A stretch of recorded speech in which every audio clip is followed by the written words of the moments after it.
And we're back here once again with another episode of the MSK show, and this is going to be episode 157. So I hope you guys had a great day, and I hope you guys have a great rest of your weekend that is ahead of you. So in this episode of the MSK show, just in a little bit, we are going to be doing our Captain America Brave New World open spoiler discussion. So if you do not want to be spoiled on Captain America Brave New World, don't worry.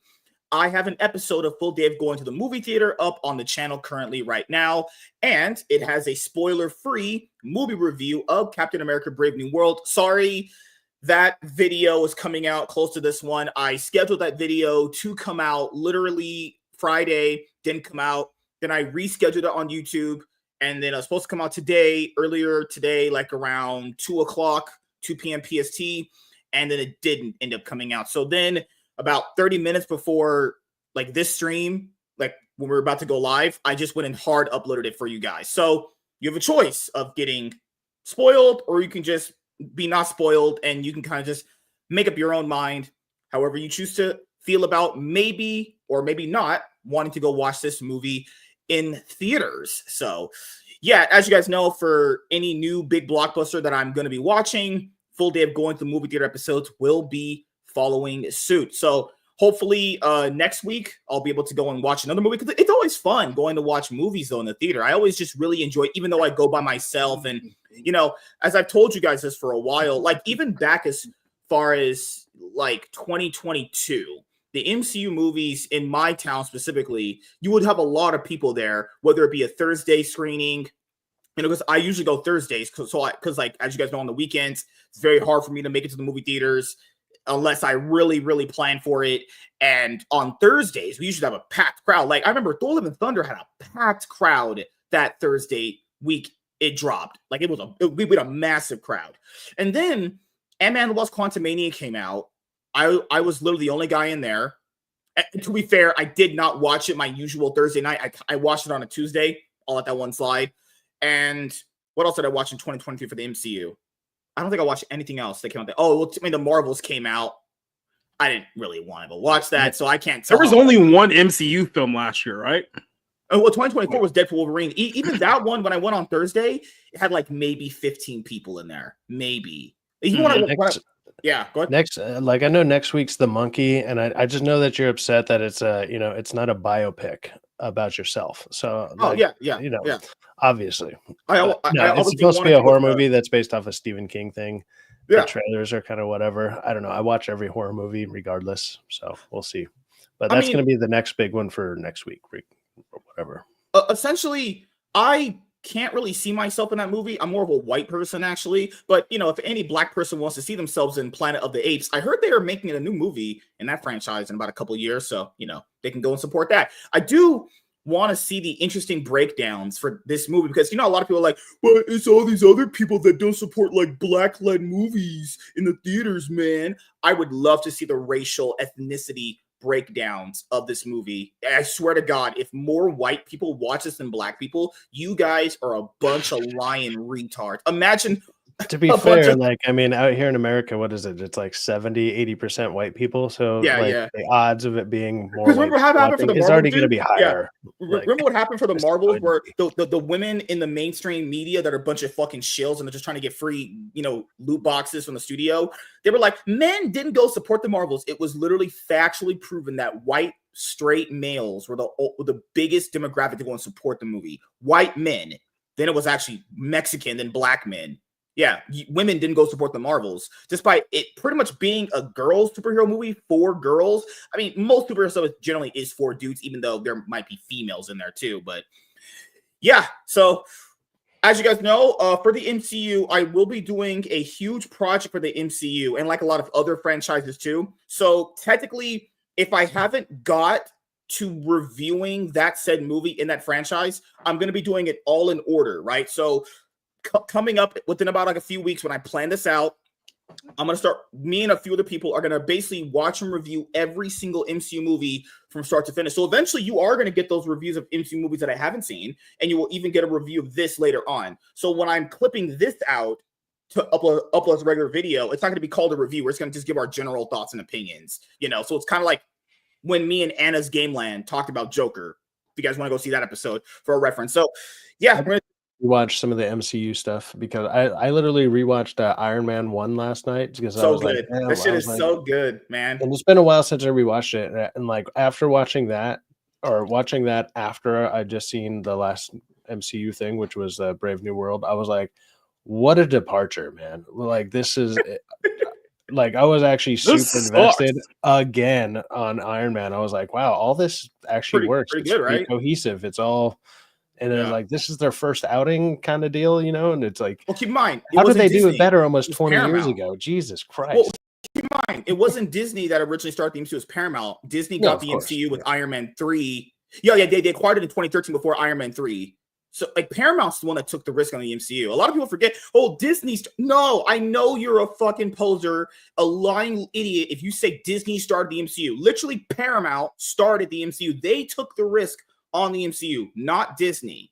They acquired it in, 2013, 2014, something like that? So, Iron Man 3 has distribution rights for Paramount. So, basically, Thor the Dark World is the first movie without the Paramount logo, if you can kind of count that. So they still get money for Iron Man 3. But I think Disney acquired Marvel in, I want to say it's 2013, which is end of 2012, I think. Yeah, somewhere around there. They paid a lot of money.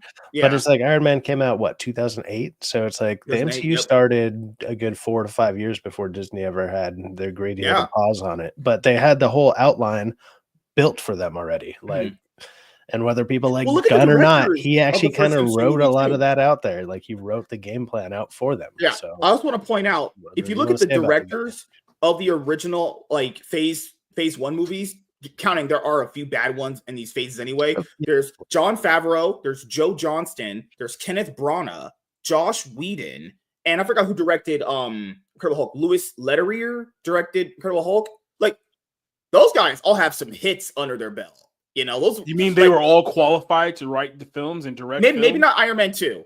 Jon Favreau was cooking too hard with that one, but the heart is still there. Like even when you had a bad MCU movie for the first 3 phases, you could tell the heart was still there. You could tell like the main character was still like themselves. That's what kind of separates them a little bit. But yeah, when we do intros and we're gonna start talking about Captain America, Brave New Black Man. All right, Society. Brave New Black Man. That is certainly a name that exists. Yep, this was certainly a movie of all time. Basically, as you guys know from my tweet, directors directed, actors acted, action happened, and the plot. It was certainly one of the movies of this year. Truly a movie of all time. Truly cinema, man. I mean, if anything, it's like a good reminder that like this is how this year's starting for blockbusters, right? Because this is the first blockbuster style movie that's been released this year. And if this is the quality that you're expecting for the rest of the year, it's like if this is setting the tone, it's a bad tone. Don't expect much. Hey, look, this is certainly going to be. As I want to like some of these things that possibly are coming out. I guess if you set the bar so low, everything else is going to seem fucking great. But okay. Yeah, look, without question, this is going to be one of the most, You know what I love? It's the old joke of just like coming up with like useless stats, but then don't finishing the stats. It's like, what they say, 3 out of 4. Okay. Yeah. or like how, man, people will talk about a movie and they'll point out a useless stat, and it's like, this movie made so much money back in this time period. You know, it's crazy how some people have used that for this movie. Yeah, you know what's crazy, guys? There were other Marvel movies that came out when the first Captain America trilogy came out and also outgrossed them. Yeah, it's actually a thing. I'm waiting for them to be like, hey, if this movie didn't actually cost, almost close to $400 million, it could have made some money. Guys, it could have made some money if it didn't cost fucking $400 million, when the real reports come out, because there's the reports that it's 180, and then even if it is with the like, if we use that right there, right?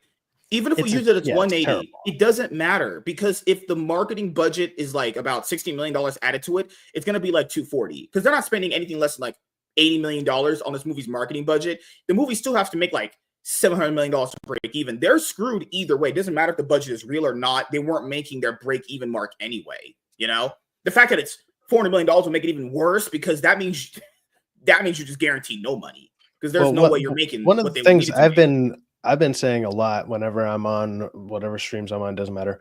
It's the rewatchability of any of these movies is literally zero. I have no reason. I don't know anybody else that's going to go out of their way to be like, I'm going to see this movie again. Or It was just that scenes, good. or just say the movie or drops any on of these YouTube Marvel and movies, other than like some of the bigger ones, like we had Deadpool, Wolverine, and like Spider-Man was probably the last one that people were like, dude, I got to see this again on the big screen. There's no reason to go see this again at all. If anything, a lot of people that have seen it are kind of mad they probably paid money to go see it. Like I said, the only reason I see a lot of this shit is I have that pass. It's all good. Yeah, for me, it's been pretty mixed. I've seen reviews that have liked it. I've seen reviews that are mixed on it. I've seen reviews of it's a mixed movie. Like there's a mixed reception on it. I think I didn't feel like I hated it. I've not seen much mixed stuff at all. I've seen even the people that try to justify saying they liked certain things about it. Like one of the most common justifications for it, they're like the action was good, and I was like, cool, maybe there's some good action in it. And then I watched the movie. There's not good action in this. It's just not. And if you think that's good action, I don't know, go watch random Korean movies. Go watch The Raid, something, or whatever, Indonesian stuff. Yeah. Like there you get some good action. Like, and that's made on 1/10 of the goddamn budget, dude. They have a budget for those movies. I would say the budget's $100 and a fucking bag of Skittles or something. It's like a random town that lives off tourism paid for it, like what the hell? All right. So hold on a second before we get into this movie here. I don't know if you want to play like movie trailers on your channel. I don't know how that goes with you, because there's a couple of movie trailers that came out this week that really needs to be talked about, because unfortunately we're reaching this point where, like 5 years ago, we pretty much definitively said, hey, guess what? We don't want female-led action movies. Like, stop trying to put women in the role of like Stallone and Schwarzenegger. I know which one you're talking about. There's two now. There's two now that are bad, but so now we're promoting these films that have, like, G20 is obviously one with Viola Davis. Have you seen this one yet, MSK? Oh God, I did. No, I'll have a stroke watching that. Hell no. They think because she did that movie, The Woman King, that people are like, oh, people really liked her. I've actually heard the movie's not that bad. Didn't people say it was historically inaccurate? The movie The Woman King? Of course it is. It's extremely historically inaccurate. It's not a good movie. It bombed at the box office. So all of that was just, peacocking and grandstanding from Hollywood. That was trying to be like, oh yeah, we got strong black women in the lead of our film, and it's titled The Woman King. It was basically a Yes Queen Slay movie. And now we're doing another Yes Queen Slay movie with Viola Davis, who's playing the president of the United States, who gets kidnapped in the middle of a terrorist attack, and now she has to be like Jean-Claude Van Damme, fight her way out of it. This 60-year-old black woman has to fight her way out. It's like, quite literally, unironically, in the trailer it says like, "Come with me if you want to live." But the whole thing, like, verbatim, like, that's how bad that whole thing is. And there's another one. There's a movie for a Daisy Ridley, because we all know Daisy Ridley, Rey from Star Wars, is in a film. Great actress, yeah. But so she's also in another one of these female-led action movies. Now, this is for a movie entitled Cleaner. I don't know if you want to play it here, but it's basically same concept. Daisy Ridley, who looks like a homely mid-30s year old woman trying to be action star like Steven Seagal lady, and it doesn't really go over very well. It's like they're trying to find their woman version of like Jason Statham, right? Where it's like Jason Statham just plays like random people out there in the world, and then he's just like, yeah, by the way, I was a secret agent the whole time. And you're like, all right, I kind of believe you. Like, this guy can sell the punch. They're trying to find their woman version of that. It's like, where's the girl who can do this shit? And it's we're just not gonna do it. And when we do talk about Captain America Brave New World, we need to expose this in this film too, because there is a woman who is in this movie who was horrendously miscast in this film. Both of them. The secretary lady, Blandis. It's the same thing with that one black lady from the Transformers Rise of the Beast movie last 2023. What is with casting random black females, and the acting itself is so unbelievably bad? So, like, people said Harrison Ford, he was going to run it down. No, these women ran it down. Absolutely not trying. There's no way that black lady was trying in this movie. You cannot convince me otherwise. She was just giving the most pointless expositional dialogue I've ever heard. Yeah, so this is a trailer for a film called Cleaner. It comes out next week. So I guess hold on. Which company is that from? This is not from like a major. This is from Focus Features, right? I think it is. Oh, you're talking about the studio? Yeah. No. Yeah, certain studios are worse on trailers, so it's kind of good to know sometimes. Oh. Yeah, that's even worse. So you don't worry about it. But here's your Jean-Claude Van Woman movie, I guess. I guess we'll go with that. Jean-Claude Dab Woman. Yeah, that's good. She looked better with longer hair. Why did she cut it? Oh my god, man. Joey, you were late again, so you still owe me an hour. Get in. We're hearing reports of an incident at the Agnian Tower.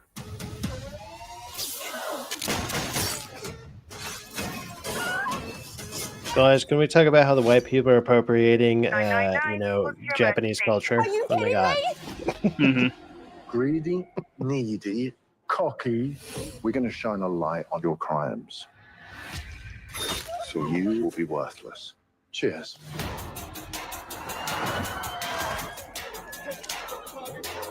Great to have you on board. I just want to point this out just real quick in the basic premise. Even if she's supposed to be like, this quote unquote window cleaner, nobody cleans windows at like nighttime. That is specifically a daytime activity for the very reason that many things can go wrong when you're cleaning windows at 300 feet in the air. So even that in and of itself is a very stupid premise, but we'll keep going. In access, the whole building explodes.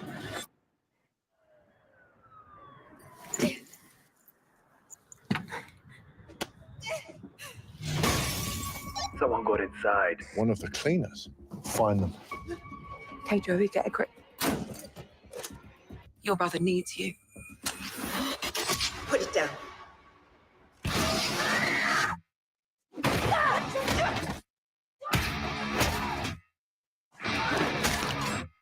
What the hell is that editing?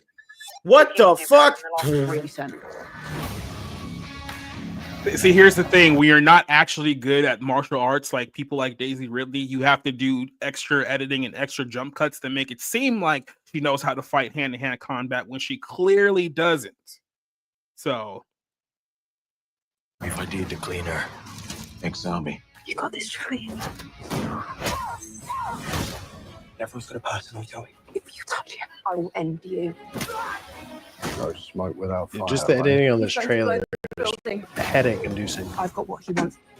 You get as many people out as you can. Not only is it from the trailer, how long is the actual movie itself? Let me see if I can find a runtime on this real quick.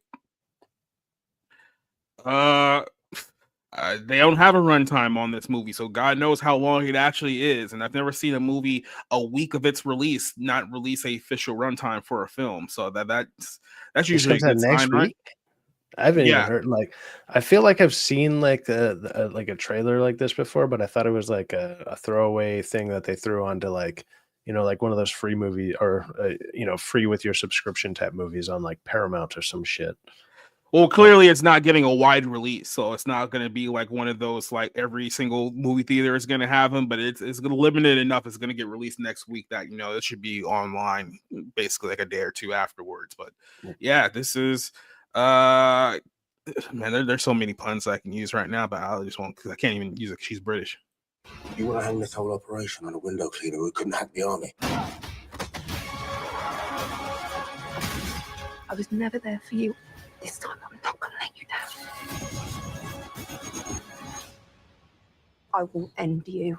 Again, that should be a good question too. Like, is there a necessary reason why she had to be short hair in order to be the protagonist in this film? Like, is there a reason why she needs a boy haircut to be the female lead character in this movie? Is that any? Can you want to clarify that? I'm being honest with you, dude. I saw a discussing film post about this movie and I forgot about it. It said Daisy Ridley, and I was like, yeah, no. Mm-hmm. Because unlike other people, I've seen her in different things other than Star Wars. She is a trash actress.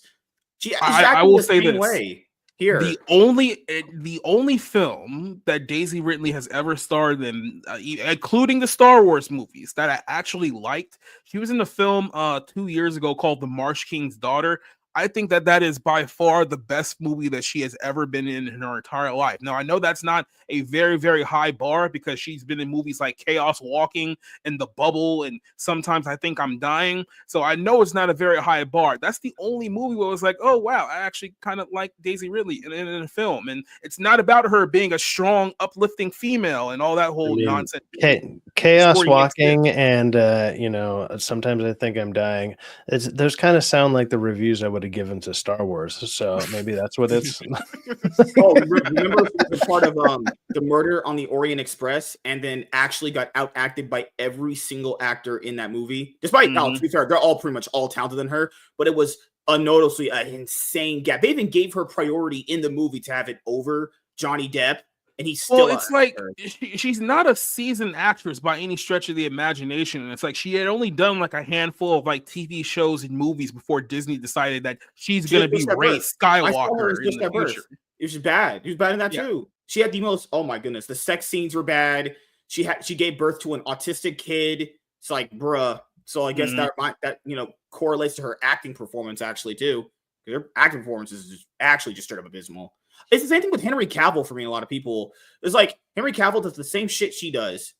Like pretty stiff, unemotive, actually just paint by the numbers performance. For the life of me, can't understand why people like Henry Cavill as an actor. He might be a great guy, but to be fair, how would we ever fucking know that? We ain't sleeping with that. I mean, Henry Cavill's best performance is in that Mission Impossible movie. He's great in that. Ironically, killed him off. And it's just because he does that little reloading of the fist, and people are like, "That was cool." And it's like, okay. And that's the thing. It's like none of his movies have actually done all that well. The only thing that I'll say about Henry Cavill, I feel that he was born like 20 years too late. Like if he was in the 90s, he would have been a massive 90s action star. He would have been James Bond before Pierce Brosnan. Pierce Brosnan, and definitely before fucking Daniel Craig.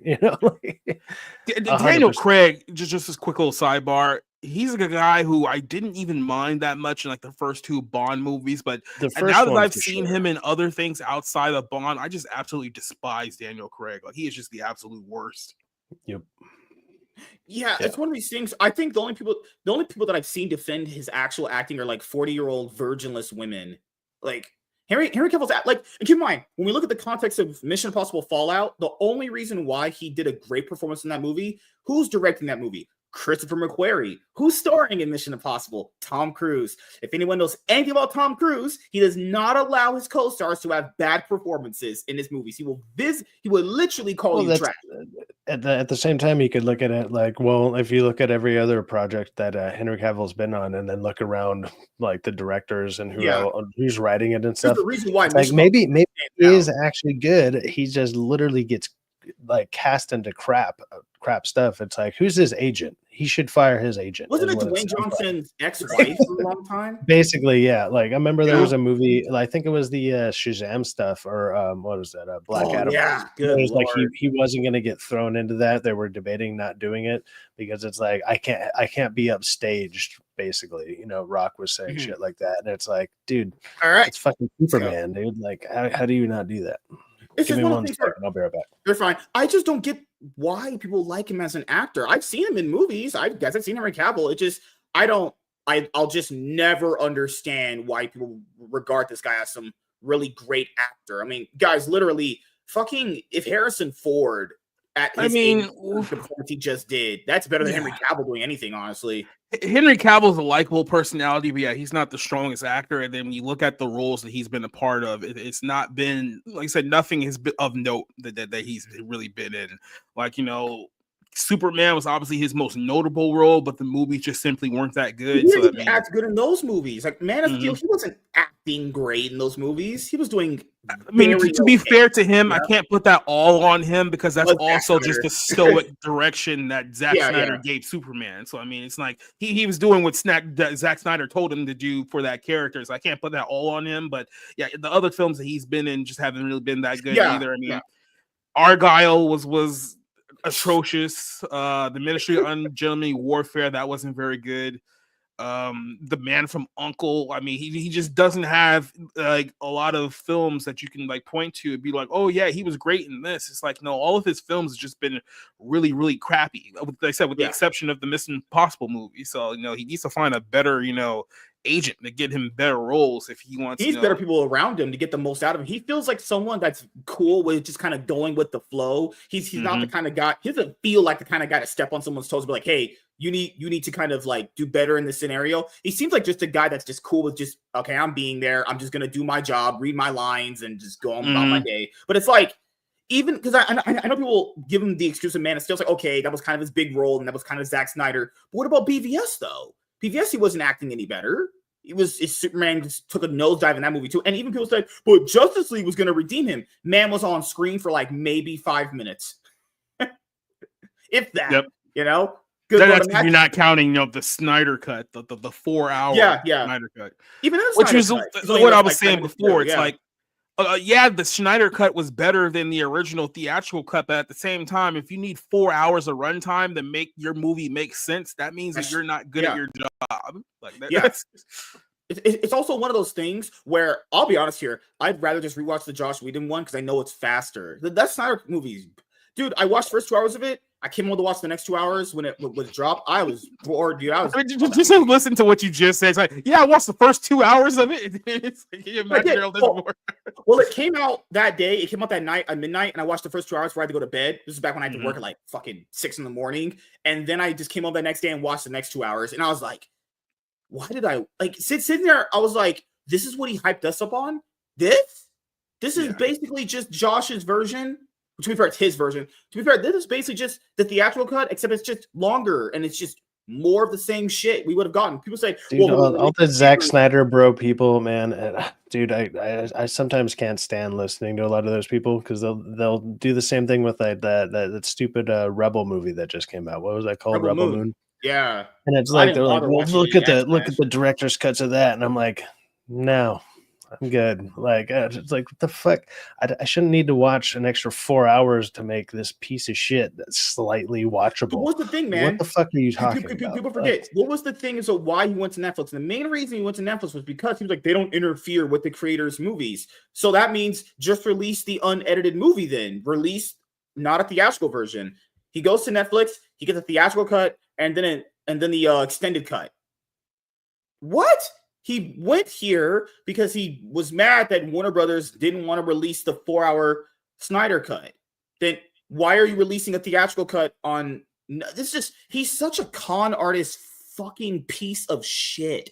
God, I can't stand that guy, man. Lies out his ass constantly. I mean, like I said, once he went on Geeks and Gamers and threw everyone under the bus, that quite literally made the Snyder cut expose the shit out of him for sure.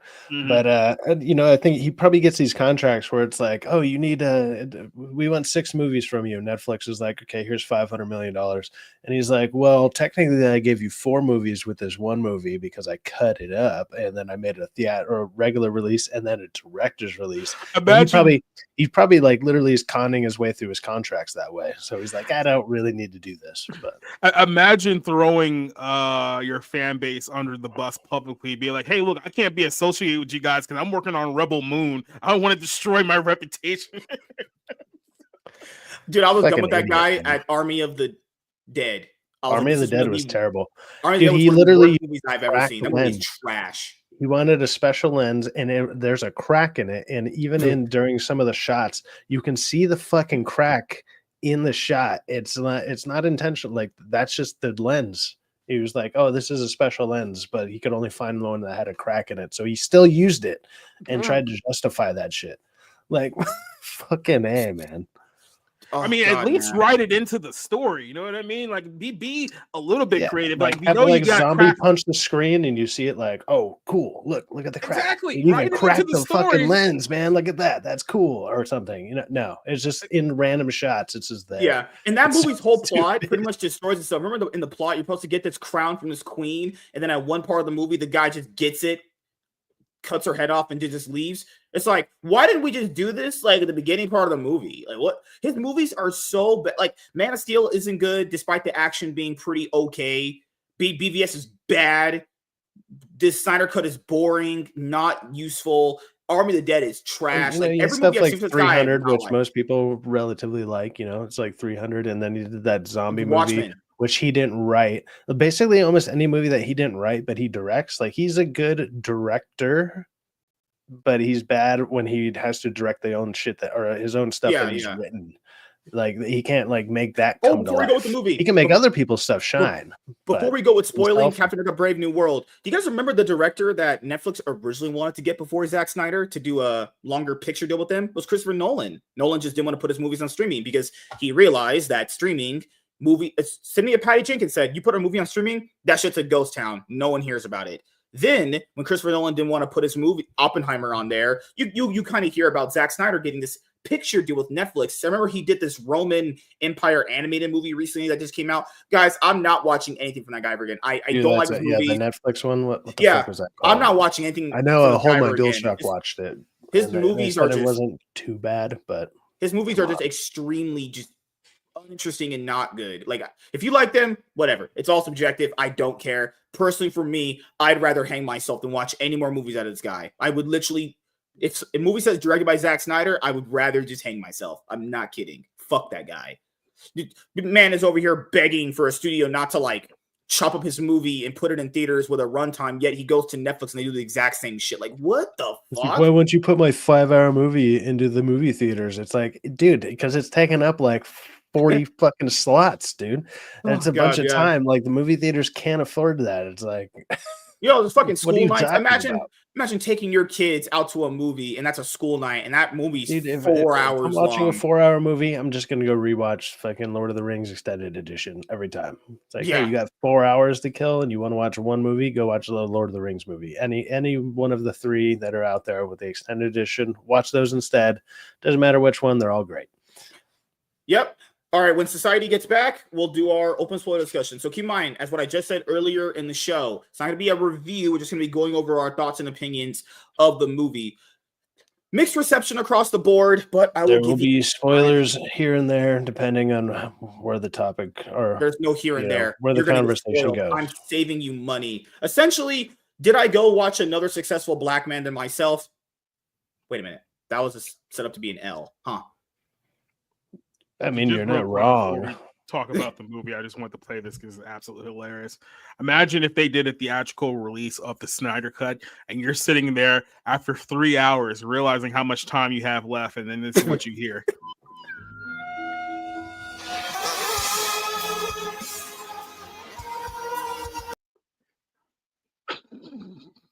If I heard that, maybe there's a serial killer in there gonna stab me. I'd be like, that's the music in a horror movie where a girl's about to get fucking shanked in a back alleyway. Like a mass shooter walks in and you're just sitting here going, pick me, pick me.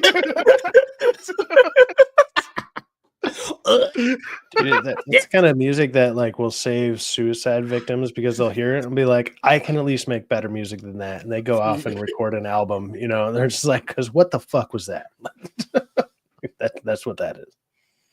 Okay. Yeah, you play that to a suicidal victim and they'll just live. It's like, I did want to kill myself, but I didn't want that to be the last thing I listened to, so I'm just gonna live. Yeah. It's like what's that joke? It's like I was paraplegic, but this made me stand up to turn it off.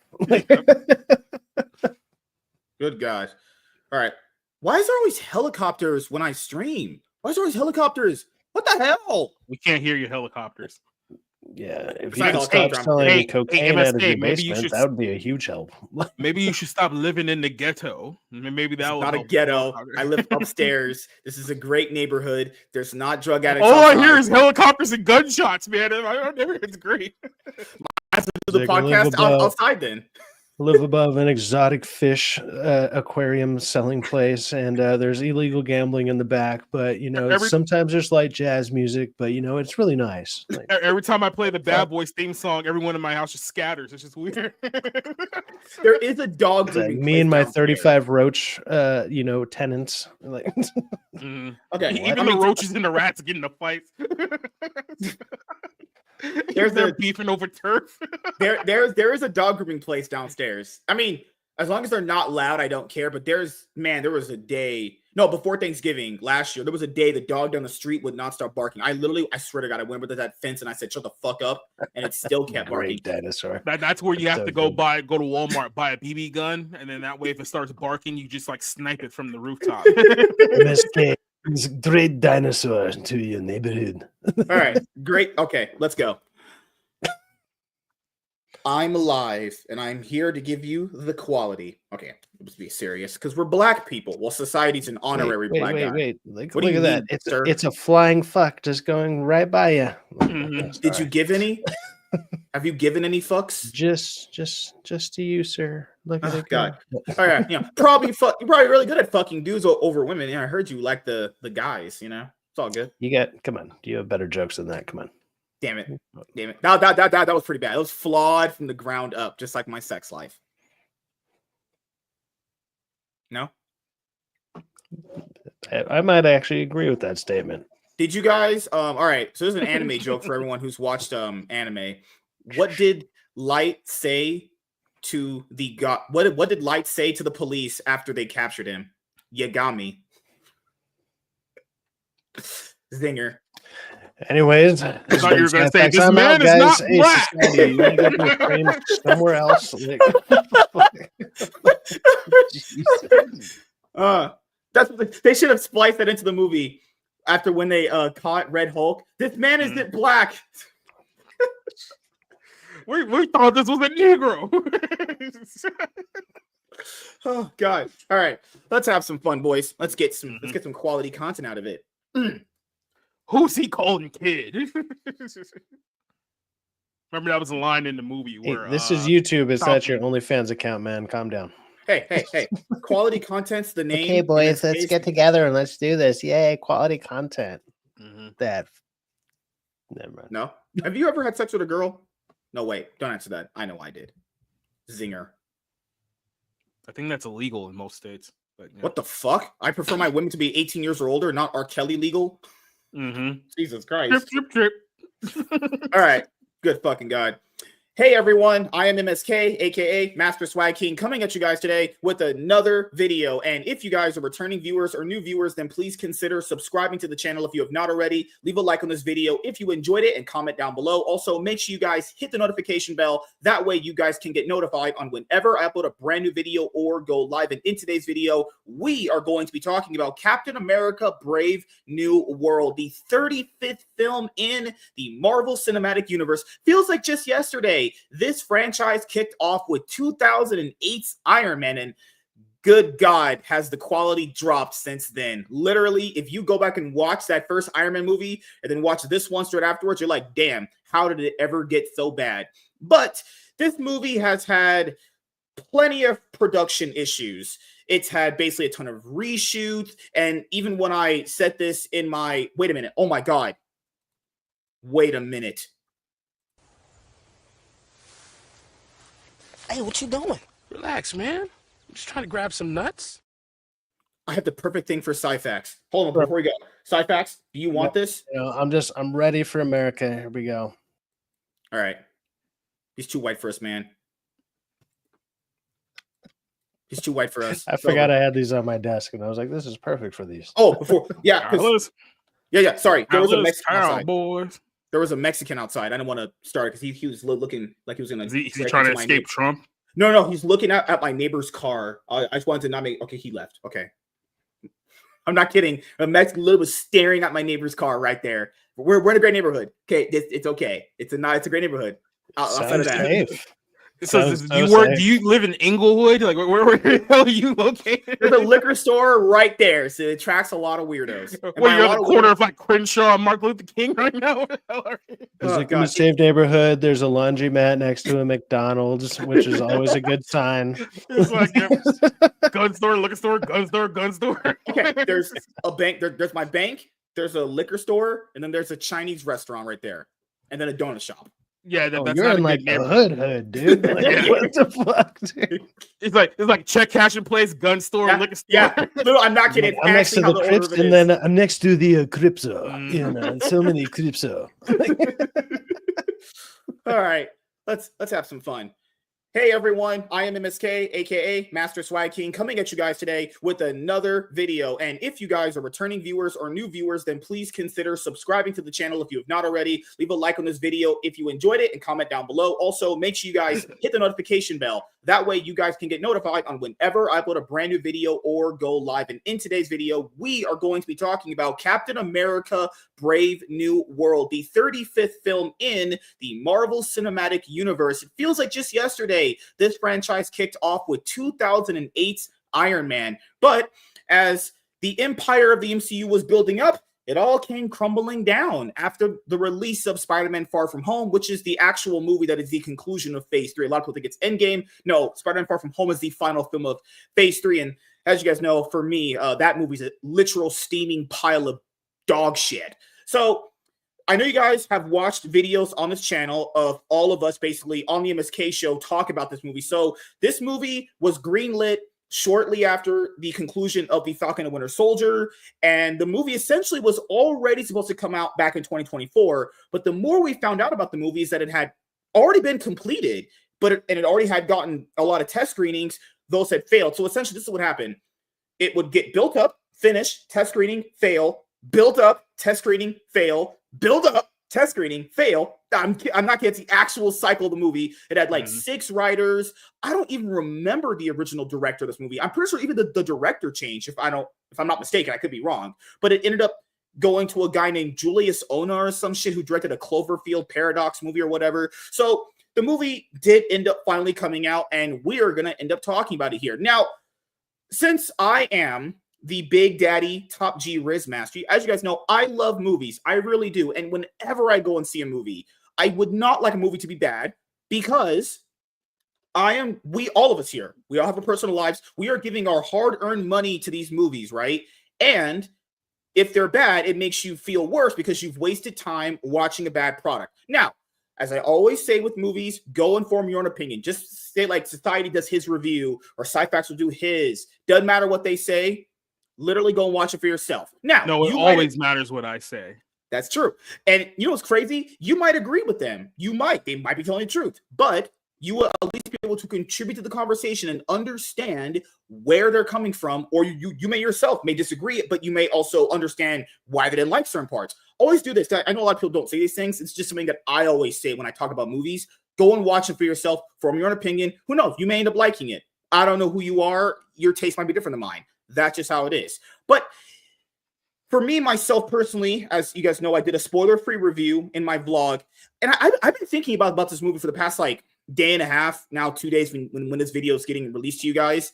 This is a very weird movie to talk about, because I'm just speaking just from myself personally. I didn't hate myself after I watched this. Like, I watched Eternals and Far From Home and, well, the other bad MCU movies, actually. But I don't really feel like this is a needed movie to experience in the theaters, if that makes sense, right? You could literally wait to watch this when it drops on Disney Plus, maybe in like 3 weeks, right? Because these movies like will come out. Do yourself a favor and don't see it at all. Like they'll be better off for it. Like these movies come out, you know, at the theaters, and they basically go on streaming within like a month.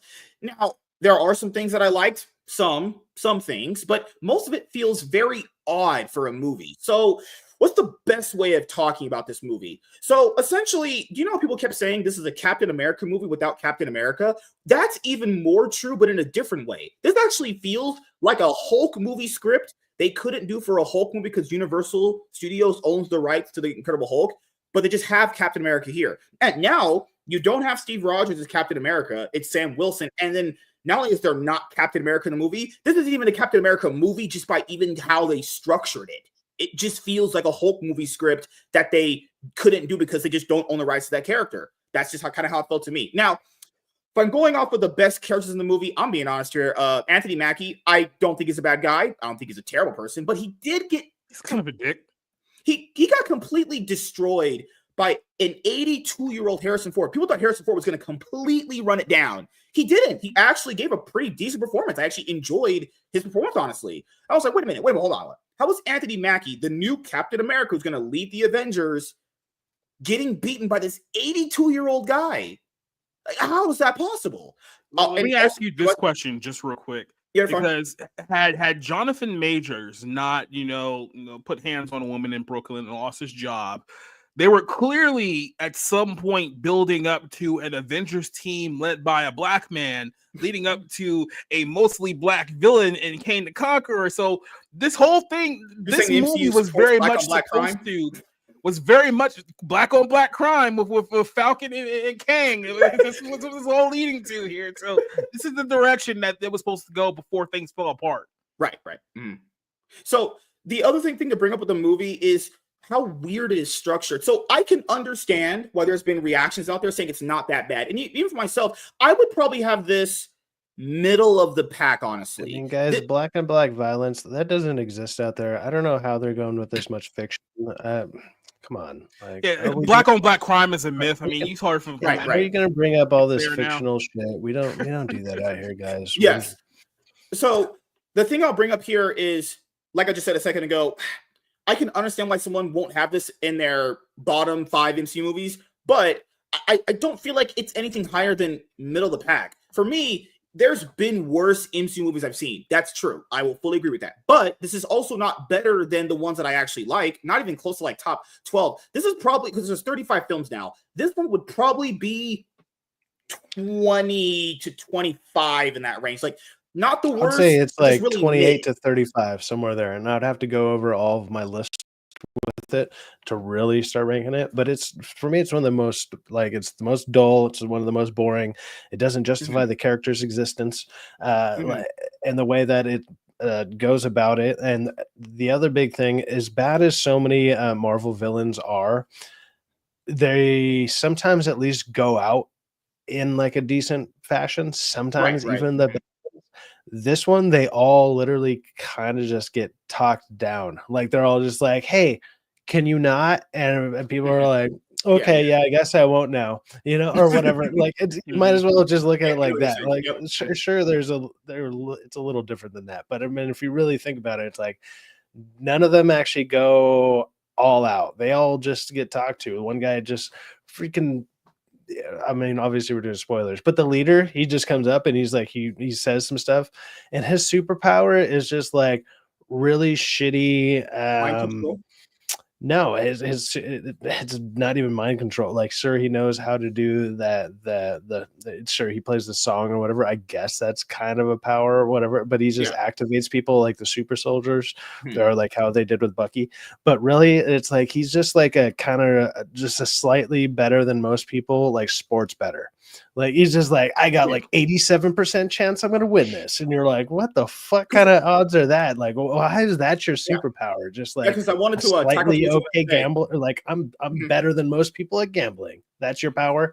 Get the fuck out of here. Yeah. So for me, he actually could have been probably one of the more better MCU villains had he had just had something better to work with, because there was something there with him you could have made good. The problem here was that it was just executed not good, because it had this like weird reveal of like, oh, I'm the guy that's been doing it all. Guys, I'm saying that can work as a plot. It's happened in like 1,000 movies. That's been a thing, but the execution of it was just all bad, because this is something that Marvel movies constantly do. And I've talked about this for like a long time. The most recent examples, Thor: Love and Thunder and Eternals. Thor: Love and Thunder, for example, Gore the God Butcher.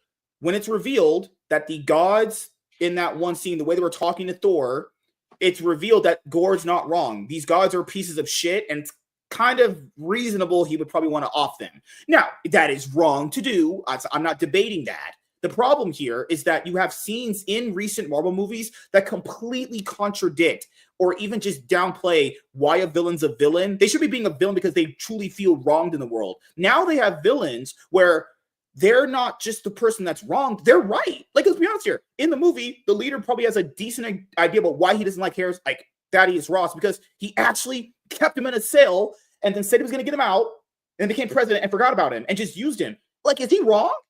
I mean, like, that's why I hate recent. Well, I mean, like law enforcement stuff kind of does that. They're like, sure, we'll get you out of here, even though you were doing this most heinous bullshit. Of course, they're not getting.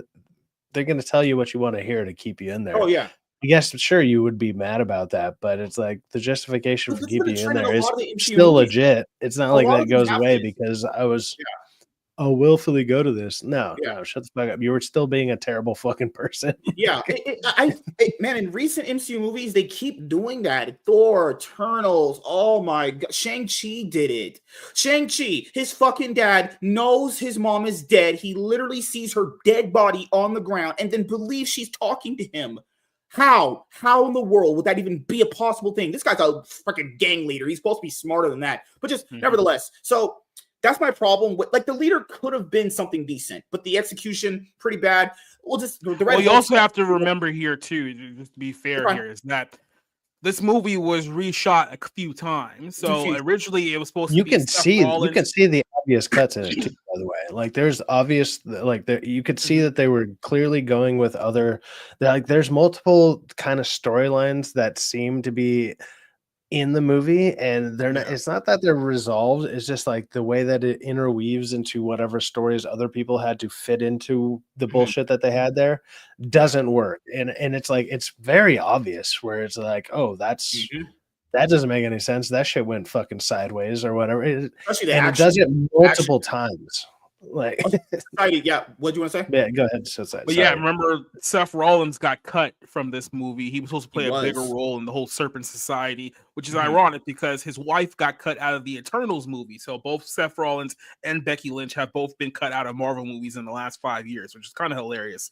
But yeah, so you have to keep in mind here too, the reason why this villain maybe not seems as fleshed out is that not only did they cut several key scenes revolving villains that they had already previously set up, you also have to remember going into this that the original runtime for this movie was supposed to be 2 hours and 40 minutes. That was the original runtime from the test screening that failed previously. Knowing that they were going to end up losing their butts on this film, what they did is that they cut the movie from 240 down to under 2 hours, because the only way that they can get more screens at the movie theater is that the movie is under 2 hours so they can buy more screens at the theater. So it's like, God knows what got left on the cutting room floor that probably would have helped this film make a little bit more sense. But because Disney was definitely trying to recoup that $400 million that they blew into the production of this whole thing. Yeah.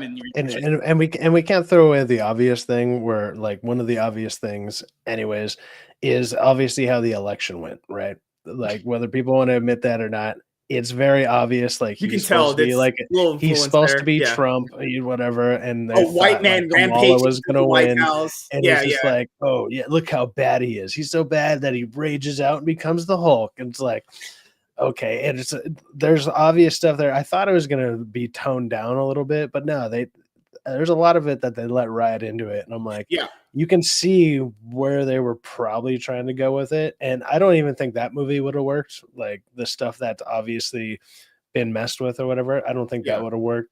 There's just the cuts in it. The fights are bad because like the amount of cuts, like the amount of cuts in the fight scenes, it's like nobody's sitting there selling anything. Remember when they're flying on celestial items? Sorry, remember when the Celestial Island? Yeah, the end of the second act where they're fighting when they're fighting Japan. Oh my god, the cuts were and I think Japan was originally supposed to be China, like, and they obviously can't do that because that would cause some problems. Can't sell to China if we're fighting China. So let's go. So let's start here. We got our general thoughts out. Let's start from the top. With every movie, characters matter. I'll say that Sam Wilson, Anthony Mackie, not really leading guy material. This was his big coming out party for Captain America to show people I can do it. I have doubters. I can do it. It's not that he's horrible. It's just not. He just has no charisma. He has no leading man material. I just don't buy him. There's no the word you're looking for is gravitas. He has no gravitas. Right. When he's Falcon, he has gravitas. It's crazy. He had more gravitas as Falcon than Captain America. It's almost as if like he's not Captain America. Well, he's good as like a side character who has a couple lines, and when he comes in, you're like, hey, these lines make sense to the character that he's talking to. You want to sideline the black man to the white man. I really don't give a shit. That was like the whole context of that scene. He walks in there, then Harrison Ford tells him, "It's like you're not Steve Rogers," and he looks at him like, "You cracker ass honky motherfucker." No, he should have just told him. No, he should have just told him, "Well, you're not Clarence." He should. Oh man, he had because how is Clarence Captain America? Yeah, really? Like he just busts out a mic and just drops it. Like, get out of here with that shit. Yeah. So like the scene gets set up. Yeah. So the scene gets set up. He's like, "Well, you're not.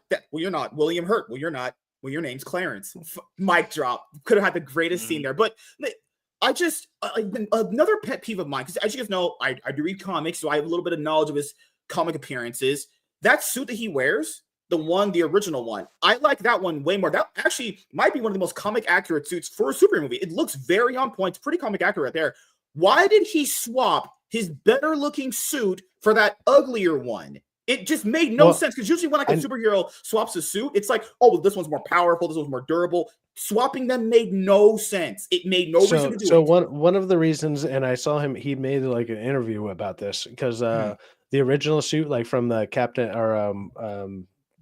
Falcon and the Falcon and the Winter Soldier, that TV show. Yeah, I keep wanting to say mix them both, whatever. But he has like the that neck kind of guard around there, and he was like, "Dude, you can't move in that." He was really pissed about not being like. It was almost like the old Batman suit, where it's like you can't move your neck. You're stiff, like. And it's like, I don't want to be doing fight scenes with, and I was like, I think that's totally reasonable. Fair, understandable. For stuff like that, it's like, hey, we got to change this up. Literally, all they do is just make sure he can move his neck. That's so. Like, I'm not gonna lie. I don't like that suit at all. Anyways, like whatever.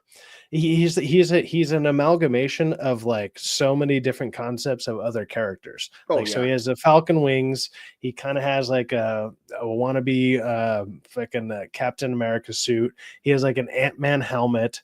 He has like it's a mixture of all the different kind of characters in some way, and it's just like, dude, you're not, even your suit is not original. Like you have to be a goulash of all the characters around you to be relevant. It's like, everybody already liked you as Falcon, man. Like, why are they doing this? I thought it was that was just for me. I don't like the new suit. I think it's uglier. I like the other suit better. It looks better by you just side by side comparison. It just looks better. Also, the new Falcon guy, I get it. They're trying to replicate Chris Evans and Anthony Mackie. I get it. I get the idea behind it, but it's just not. It's not the same. It doesn't feel. I don't think it worked. I didn't like. Yeah, I didn't like the character, the actor, like Danny Ramirez. Yeah, like he was trying to be like a little more. What's the word for it? Because I don't want to say gay, because he didn't come off gay. He seemed like bouncy or something. You know, he's just like, I'm having a good time, like almost like, you know, like a joke on a Latin people, where he's just like, I'm fun Hispanic guy or whatever. And you're like, saying he came off like a taco? Jesus Christ. No, he came off of like a flamboyant gay guy or flamboyant Hispanic, but like he's not gay. It was just like the way that they portrayed the character, I didn't really care for. And he doesn't have enough scenes in it to where you get like a connection between the two people, you know, or like maybe even a backstory, or even do a shot where it's like, oh, this guy helped me during the war, or during a war that we were fighting, and just like he comes over and helps save me. Something. He's just a giddy like person who's in the back room who's just like, oh, I get to go put on the suit. Let's go. And I was just like, okay, that's all this character kind of was. He's lacking that whole sidekick cool factor to him. Yeah, it's like Sam, when Sam on Falcon, or Sam on Captain America type of stuff. It was just like, okay, this guy's still, you know, Sam's a badass soldier, and you know, he's top of the food chain there type of deal. But then it's like, well, he still respects Captain America for being that much. He's like, dude, he even says it. He's like, I do everything that he does, just slower. You know, it's like he has scenes in moments like that where you're like, okay, cool. He at least understands where you can understand where he's coming from. He's like, I'm the best of the best, but that guy still has me beat. Like, you don't get scenes like that with this guy, and they kind of need something like that to establish that kind of chemistry, and they didn't give it to him.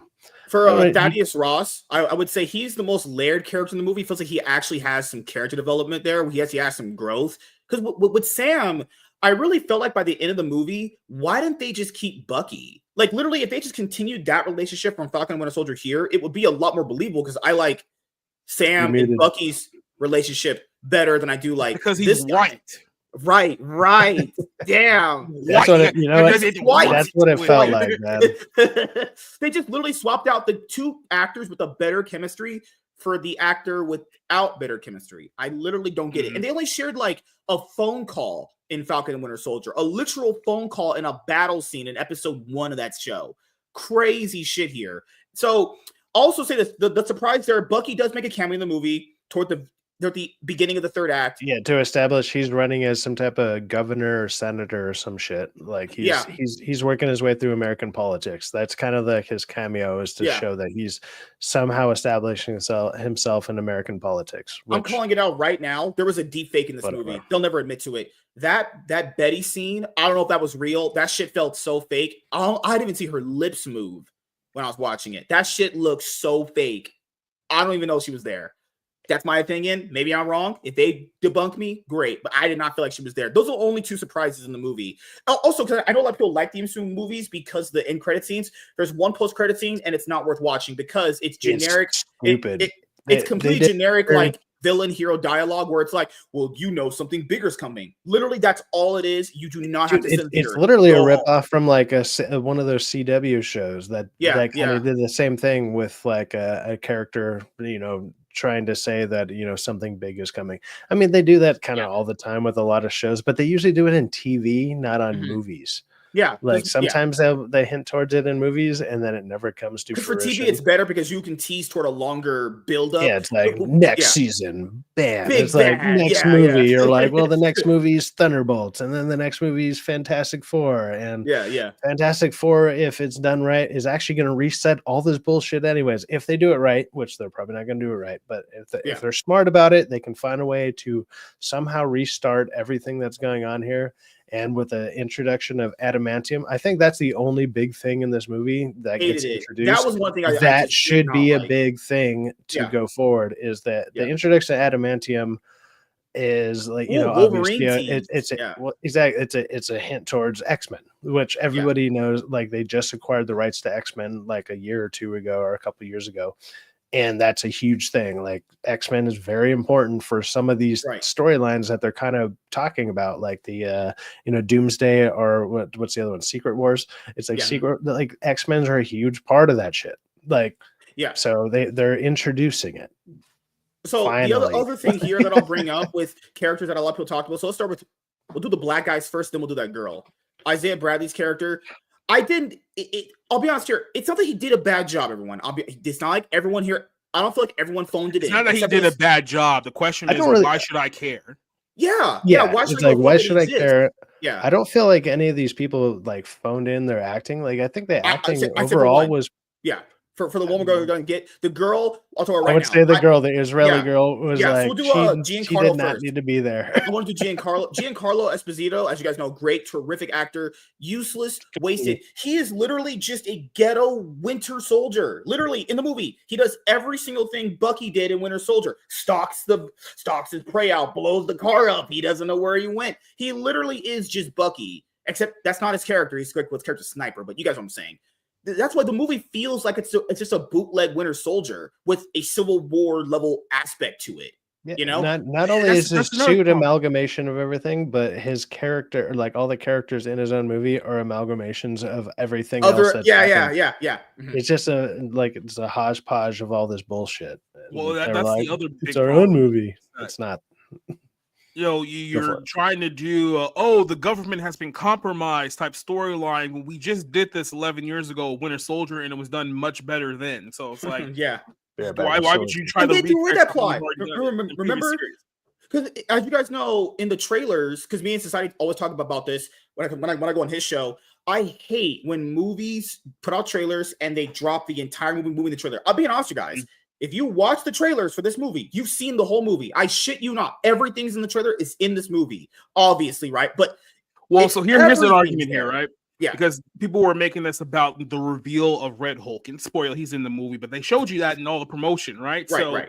This is a film that was originally supposed to be released last May, and then it got pushed back due to the reshoots. Then remember, they were supposed to do a promotion with McDonald's that showed all the characters in the film that told everyone, hey, by the way, Red Hulk is in the movie. Mm-hmm. So when you're watching this film, it's all leading up to Harrison Ford teasing that all of a sudden, boom, he's Red Hulk. It's like, oh, what happened? How did he turn red? It's like, but everyone knows by now that he's going to be Red Hulk because that's all people over the course of the last year. So it's not even a surprise. You're building it up to be a surprise that the audience already knows about. People have been theorizing that since like the Incredible Hulk movie back in 2008 that he would turn into that. Mm-hmm. That's not a new thing. It's one of those things where it's a reveal that also was misplaced in the movie too. That's why the trailers for this movie did it such a disservice. So I'm glad you brought up the whole political thriller aspect. So let's go for that.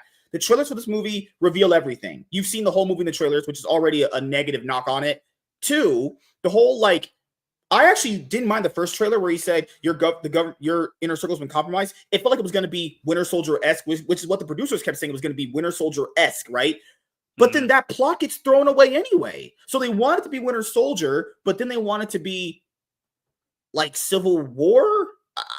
That's you can tell the reason. You can tell there's many different versions of scripts here. One was a Hulk movie, one was a political thriller, and one was more of an action adventure this movie. Is what happens when you chop up a movie multiple times, is that you leave certain things in there that either relates to a plot line that you already taken out of the movie, or something that, you know, a scene that's introduced is supposed to lead up to something that we never see because you cut that whole part out. So part of doing these type of things is that you have to kind of pay attention to the flow and even the little details of the film, because you're going to end up leaving something in there that either doesn't make sense or would have made sense had something else had stayed in the movie. And because they didn't do their due diligence with this film, it's getting to the point now where it's just like they probably would have just been better off moving forward with the first cut of the movie that failed in its test screening, because they've spent what was that one? $200 million trying to.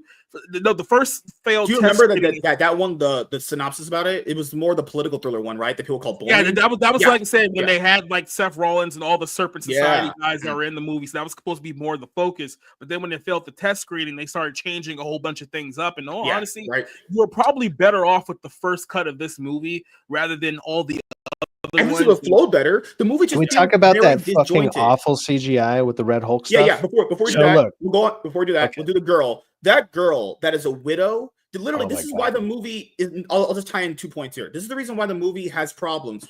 They do this thing where they over-explain everything. The exposition is boring and it's just constantly explained. One part of the movie, expedition dumps. There's like 3 or 4 of them in this movie. Yeah, it's revealed she's a widow. Bam. It's revealed, she's a widow. Oh, okay. So like Yelena. They don't say she's superpowered either. Like if they would have said like, oh, she has the serum.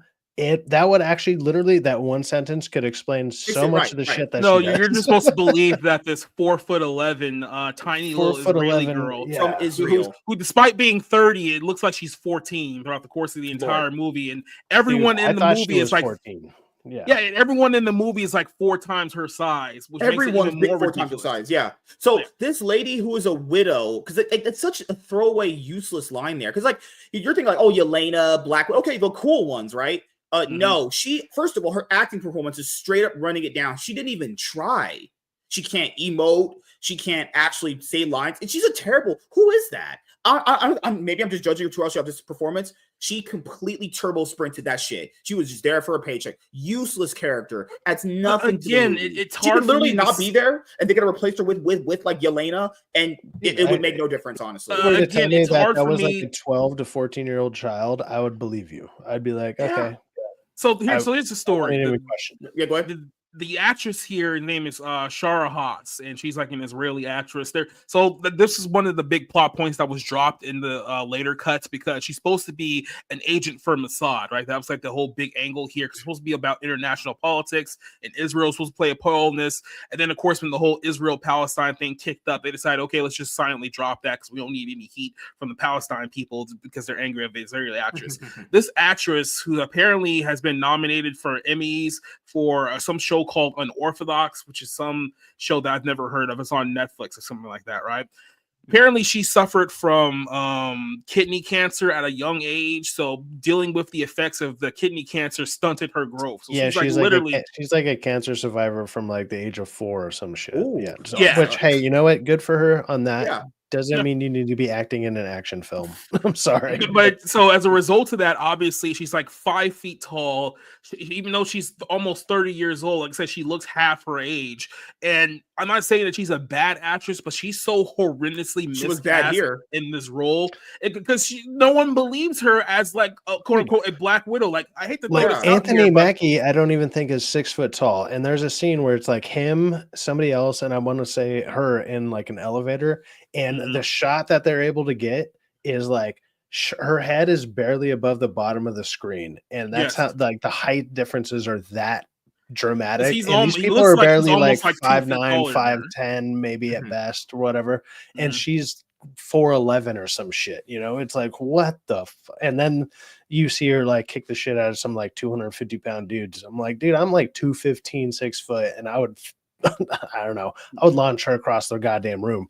Like it'd be no problem for me. Like if I I'm supposed to shoulder tackled believe her, she probably wouldn't get back up. Keep in mind of the movie, Sam and the other Taco Falcon dude, the new guy, they're struggling to fight these trained soldiers Sam in the and leader's Taco base, Rivera, right? got it. Yeah, like they're struggling to fight these fucking big ass dudes. Like they need like batons to knock them out. This girl walking up doing that spin shit that Black Widow does. Come on, she's half of Scarlett Johansson's size too. It's more believable like Scarlett does it because she's taller, right? This small girl's doing that. We're fucking hurt. You fucking believe she can choke them out? Really? Like you don't have like the force or the momentum to like literally do like a hurricanrana to like 80 guys four times your size. Dude, I've said this before with like when it comes to female like action stuff, it's such an easy fix. Give them like instead of brass knuckles, give them like taser knuckles. Just do it. Give them something like that, and it would solve so many questions. Here's the problem here. It's like they try to ignore the size difference in hand-to-hand combat with these type of scenes. This is where I was linking it to. Imagine Rey Mysterio. Now, Rey Mysterio in real life is like 5'3", but he's a small guy, but he's been wrestling for years and years, and right? But the way that he fights, the way he always fights from underneath, which means that he knows that he's smaller than everyone he goes up in the ring against, but he fights from underneath. So he's quick. He uses his speed to get around people. He'll cut you down at the legs and then try to get an advantage like over you. He's not just gonna sit there pretending like he's John Claude Van Damme and just like kick you like a hand-to-hand combat, because it's gonna look ridiculous to people who see that. So I don't know who's the stunt choreographer here, but if you're going to do a scene like that, you have to set it up in a way to where the fight actually comes off as believable, not just yes, queen, slay, girl power. That doesn't work here. Well, and here's another thing I just want to throw out here just real quick. And here's a name that's kind of the obvious elephant in the room, Gal Gadot.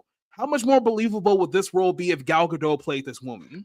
Or just how it's edited. Come on, guys. I want to go back to she has superpowers, though. That's the other thing. Like, I'll even throw it back to a past MCU movie. A past MCU movie with Joss Whedon. The Avengers. What's the second scene after the whole Loki shit? Black Widow chained to a chair. She beats them by using the chair to knock them out. Obviously, getting hit with the chair is pretty hurt, right? There's a reason why some of this stuff can come off more believable than others. Joss Whedon had a Black Widow use her athleticism to hit a motherfucker with a chair, which would definitely knock them out. Whereas you have in that scene, like it shows her using her like intellect, which is why she's a Black Widow. She's supposed to be able to infiltrate these type of things. It doesn't mean you're just the outstanding fighter. You're also smart. Like If this 4'11" girl hit a 250-pound man in the head with a sledgehammer, that seems pretty believable that he would be knocked out by that. Yeah, I mean, so pretty believable. Yeah, but also the thing is, if a sledgehammer weighed 14 pounds because she's or something. Okay. Like, Jesus. Or is it made of styrofoam or some shit? Yeah, she's not swinging, dude. I've broken many of concrete with a sledgehammer, and I've done it for hours. Well, I would love to see a girl that size swing a hammer like I could. You work for a living. It's not happening. You're white and you work. That's crazy. I thought you guys were all just hating Black people, but nevertheless. So that's the reason why there's mini hammers too. So I mean, there's that. That's the reason why I can do both. That's how I'm on this stream. No. Good God, man. That's the reason why Joss Whedon making a believable Black Widow is different from Julius Owen doing it. Okay, so he want to talk about CGI. For me, it was only really a problem with the Red Hulk. It was just it looked very jarring. That's the best way of putting it. The CGI most of the time was not great, and the Red Hulk made it really stand out. I was like, okay, this is just ugly. This is just not appealing looking. There's no way a movie from 2008 and 2003 Incredible Hulk movie could have better CGI than a 2025 movie. That is unacceptable. Yeah, like when he first becomes Red Hulk and it's like the stuff you've seen in the trailers, it's like, okay, that looks good. And then when the fights start happening, it kind of looks like when you maybe like make some of your, or I'm sure we all do this, when you make your thumbnails and it's like layered, it's like that layered effect. It was like there was weird layering going on there that is ridiculously obvious, where I'm like, holy shit, dude, I suck at all this stuff. I suck at making thumbnails and doing all this stuff. You're actually trash. Sure, why not? But yeah, my content's awful. But yeah, you know what? I do it and I realize like, that doesn't look good, but doesn't matter. Who cares? Why is this multi-billion-dollar company not able to do better than what the fuck? I feel like I can almost pull off some shit like that, and for one, I actually can't. But why do I feel like I can? I shouldn't feel like I should be able to do that. I should be able to look at this and be like, that's a feat. Like, that is awesome.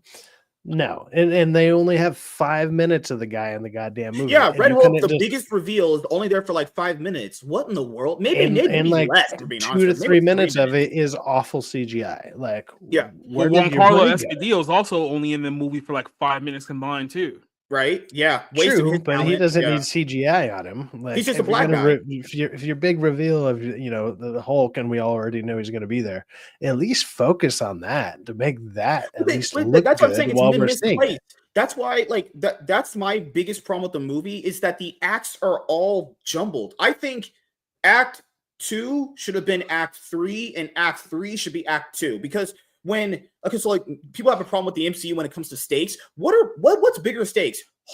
Red Thaddeus Ross turning into the Red Hulk on a cruise ship where everyone's at, blowing it up, and then fighting in obviously Celestial Island versus like transforming into the what? They go from the Celestial Island to basically right back to the White House. It's just like boom, snap, we're back here now. If you watch the movie, and now he's giving a little speech. Yeah. Maybe not switched, but maybe switched. And then the ending fight scene should have been on like inside of the Celestial. Like they're all in there trying to find something in there. Oh yeah. And now they're having a fight in there to get to something big. Like, oh, here's the big deposit of adamantium. There's actually something cooler than adamantium in here. Blah blah blah. Something like that. Yeah. It's something worth actually fighting over, and it's like. They have the stakes there. The Red Hulk could just transform right now on the submarine where everyone's at. The other thing that I don't think they're done. The other thing I don't think they're willing to do, and when I heard about the whole like adamantium inside of the Celestial thing, it's like I don't think they've actually acknowledged other places having superheroes. So it's like, who other than technically the US right now in the MCU has people who could actually even harvest that kind of material? Right. It's like, where's your superheroes? Japan or China or whatever countries are trying to get out here, because clearly they have them. I mean, you have people like the Red Guardian or whatever is the only one, or there's few characters like that who are like, maybe they could actually harvest the stuff. Like, how are you harvesting this stuff? You don't even have the capacity. We have all the superheroes in this world as it stands, like, show us some of them, bring in a superhero. That would have been cool. Like when they're doing that big fight and all of a sudden we get a Japanese superhero. I don't know who it would be, but it's like, hey, this guy can do it or whatever. That would have been cool. Wang Qin Chinese superhero, but I don't know who, but it's like, come on, like give us other people, because right now that's my so problem for me. It's just, for me, that Act 2 and 3 should be swapped. I mean, the fight scene in the air was all just choppy and sloppy. I didn't mind the action in the first act when he first started battling the guys. I thought that was okay. People said the movie has great action. I think it has decent action.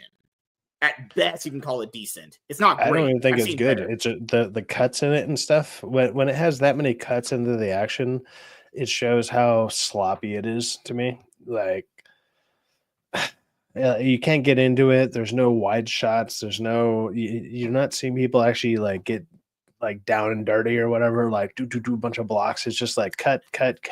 Somebody does something kind of big, whatever, and then it just cuts to another. It's just there's too many cuts for it to.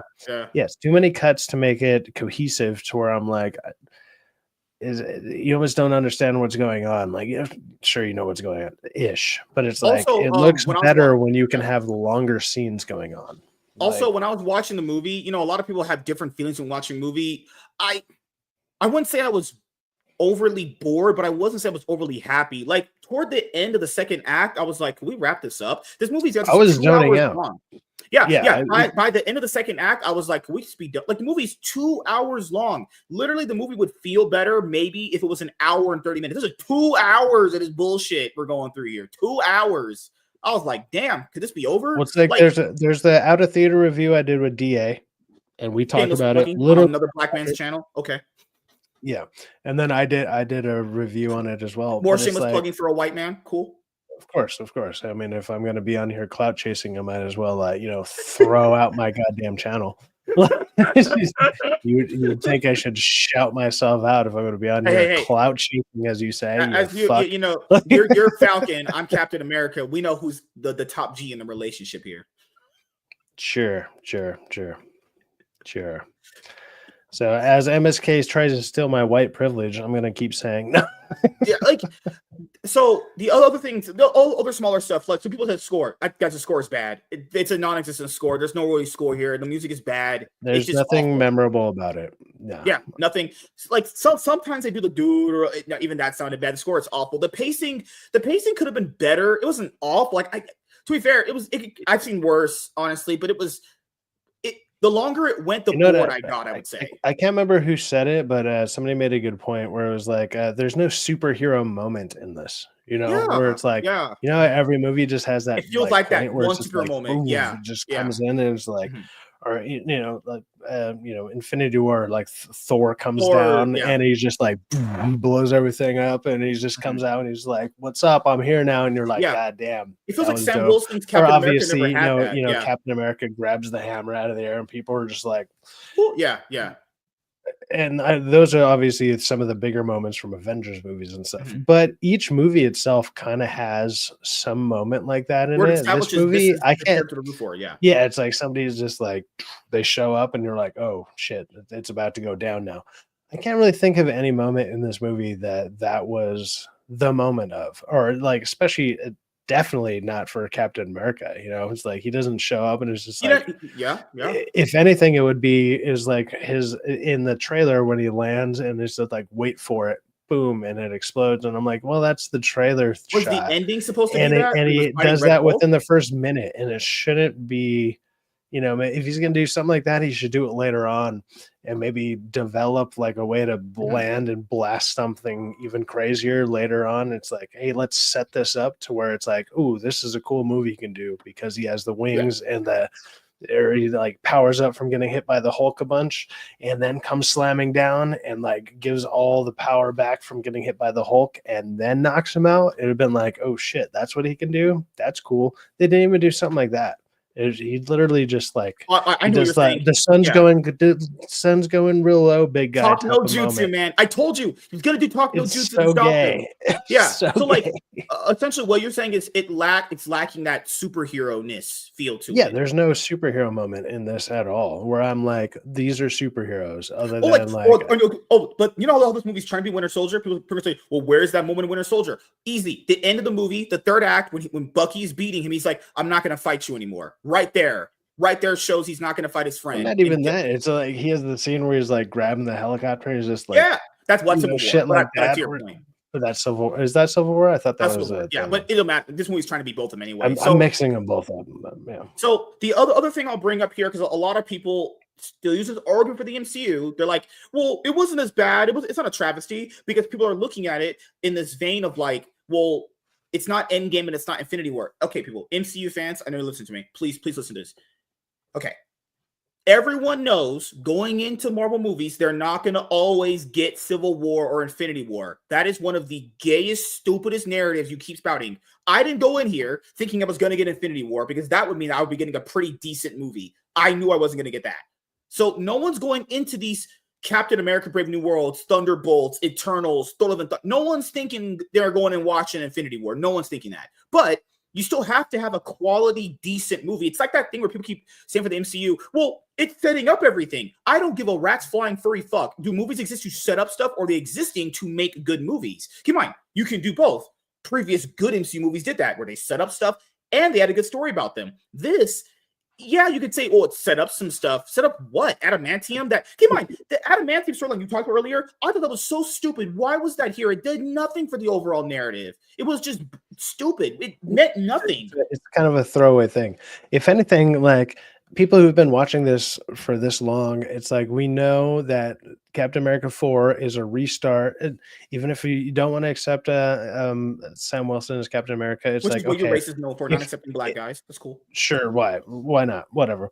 But it's like if you're gonna sit there and accept it, well, make me believe it then. Okay, this movie is here to make me believe it, right? Make me believe that this guy is the new Captain America then. And I think on that front, this movie fails. Like this movie does not make me believe that this guy could be Captain America. I don't overall mind Anthony Mackie. He's always just better as like a side hand character, and he was fine in this, but I don't feel like this movie really had much of a lead actor in it. You know what I mean? Other than like when Harrison Ford's on there, and he's just good on screen in general.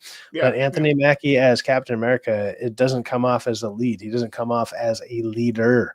He just doesn't. He doesn't have that fucking that gravitas I was talking about earlier. He simply doesn't. I don't think I've seen him in anything that he can hold up on his own. Like he's good in the stuff that he is in, but I've never seen him in anything that he is in that I'm like, dude, this was so good because Anthony Mackie's in it. It's like, this is just good overall because he's a great supporting actor. He's not a leading man. Yep. Yeah. Yep. Like he's like, oh yeah, he's good second, maybe third billing. And that's it. Like, yeah. So I'm gonna tag along to what you just said there, because that goes into the other point I'm gonna bring up here that I brought up a long time ago on my original big YouTube channel that YouTube may or may not have axed when I was famous. Same thing I said with Ant-Man and the Lost Quantumania. I'll just reiterate it here. I'll also reiterate from people that don't know me. Where is the Michael Jordan, Kobe Bryant for the MCU? It used to be RDJ. It used to be Chris Evans. Okay, they're gone. It was probably gonna be Chadwick Boseman. He's dead. Rest in peace. Right? Nobody here has RDJ. Chris Evans, charisma, gravitas, as you guys said. Not a single one of them. The only one that has any of that left right now is Doctor Strange. Benedict that's debatable too. After that second movie, that's debatable. Yeah. No, but remember, before Jonathan Majors got popped, right, when Ant-Man 3 came out, they were hyping him up as if he was going to be, this is our new Thanos right here. He's going to be the guy. So the people at Marvel Studios thought Jonathan Major was about to jump off as a megastar, that everyone was gonna go out there see Kang the Conqueror and Ant-Man and what was it supposed to be, the Kang Dynasty and all the other stuff. They thought he was going to lead it out. When you show your big bad get his ass whooped twice before he becomes the true big bad,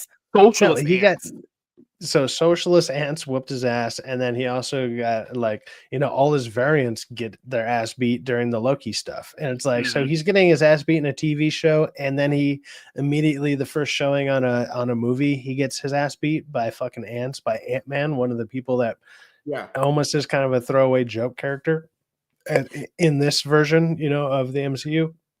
Come on. Yeah, and now you're supposed to believe like, oh, he's the biggest threat out there. Thanos is out there just like delivering like a freaking philosophy, like he's delivering like fucking philosophy quotes where he's just like, it's like the balance is all things should be kind of thing or whatever. And it's like you got this guy out there just like yelling. Yeah, he's like, oh look, I got an arena of people that say I got an arena of Kangs.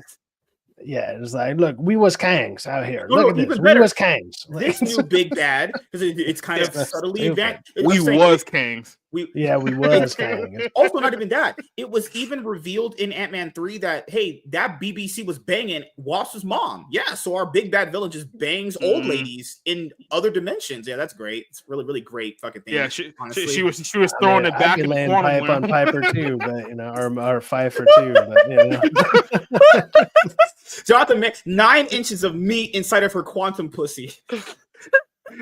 Hank was worried about his wife this whole time. Didn't realize she was holding it out in microscopic universe. Dude, what did they do? Kang's just mad. He's just trying to find the tip of his dick he lost in fucking Ant-Man's mom or whoever that is. And let's not forget that not only was Kang hitting it, but Bill Murray was hitting it too. So she was giving it to everybody too.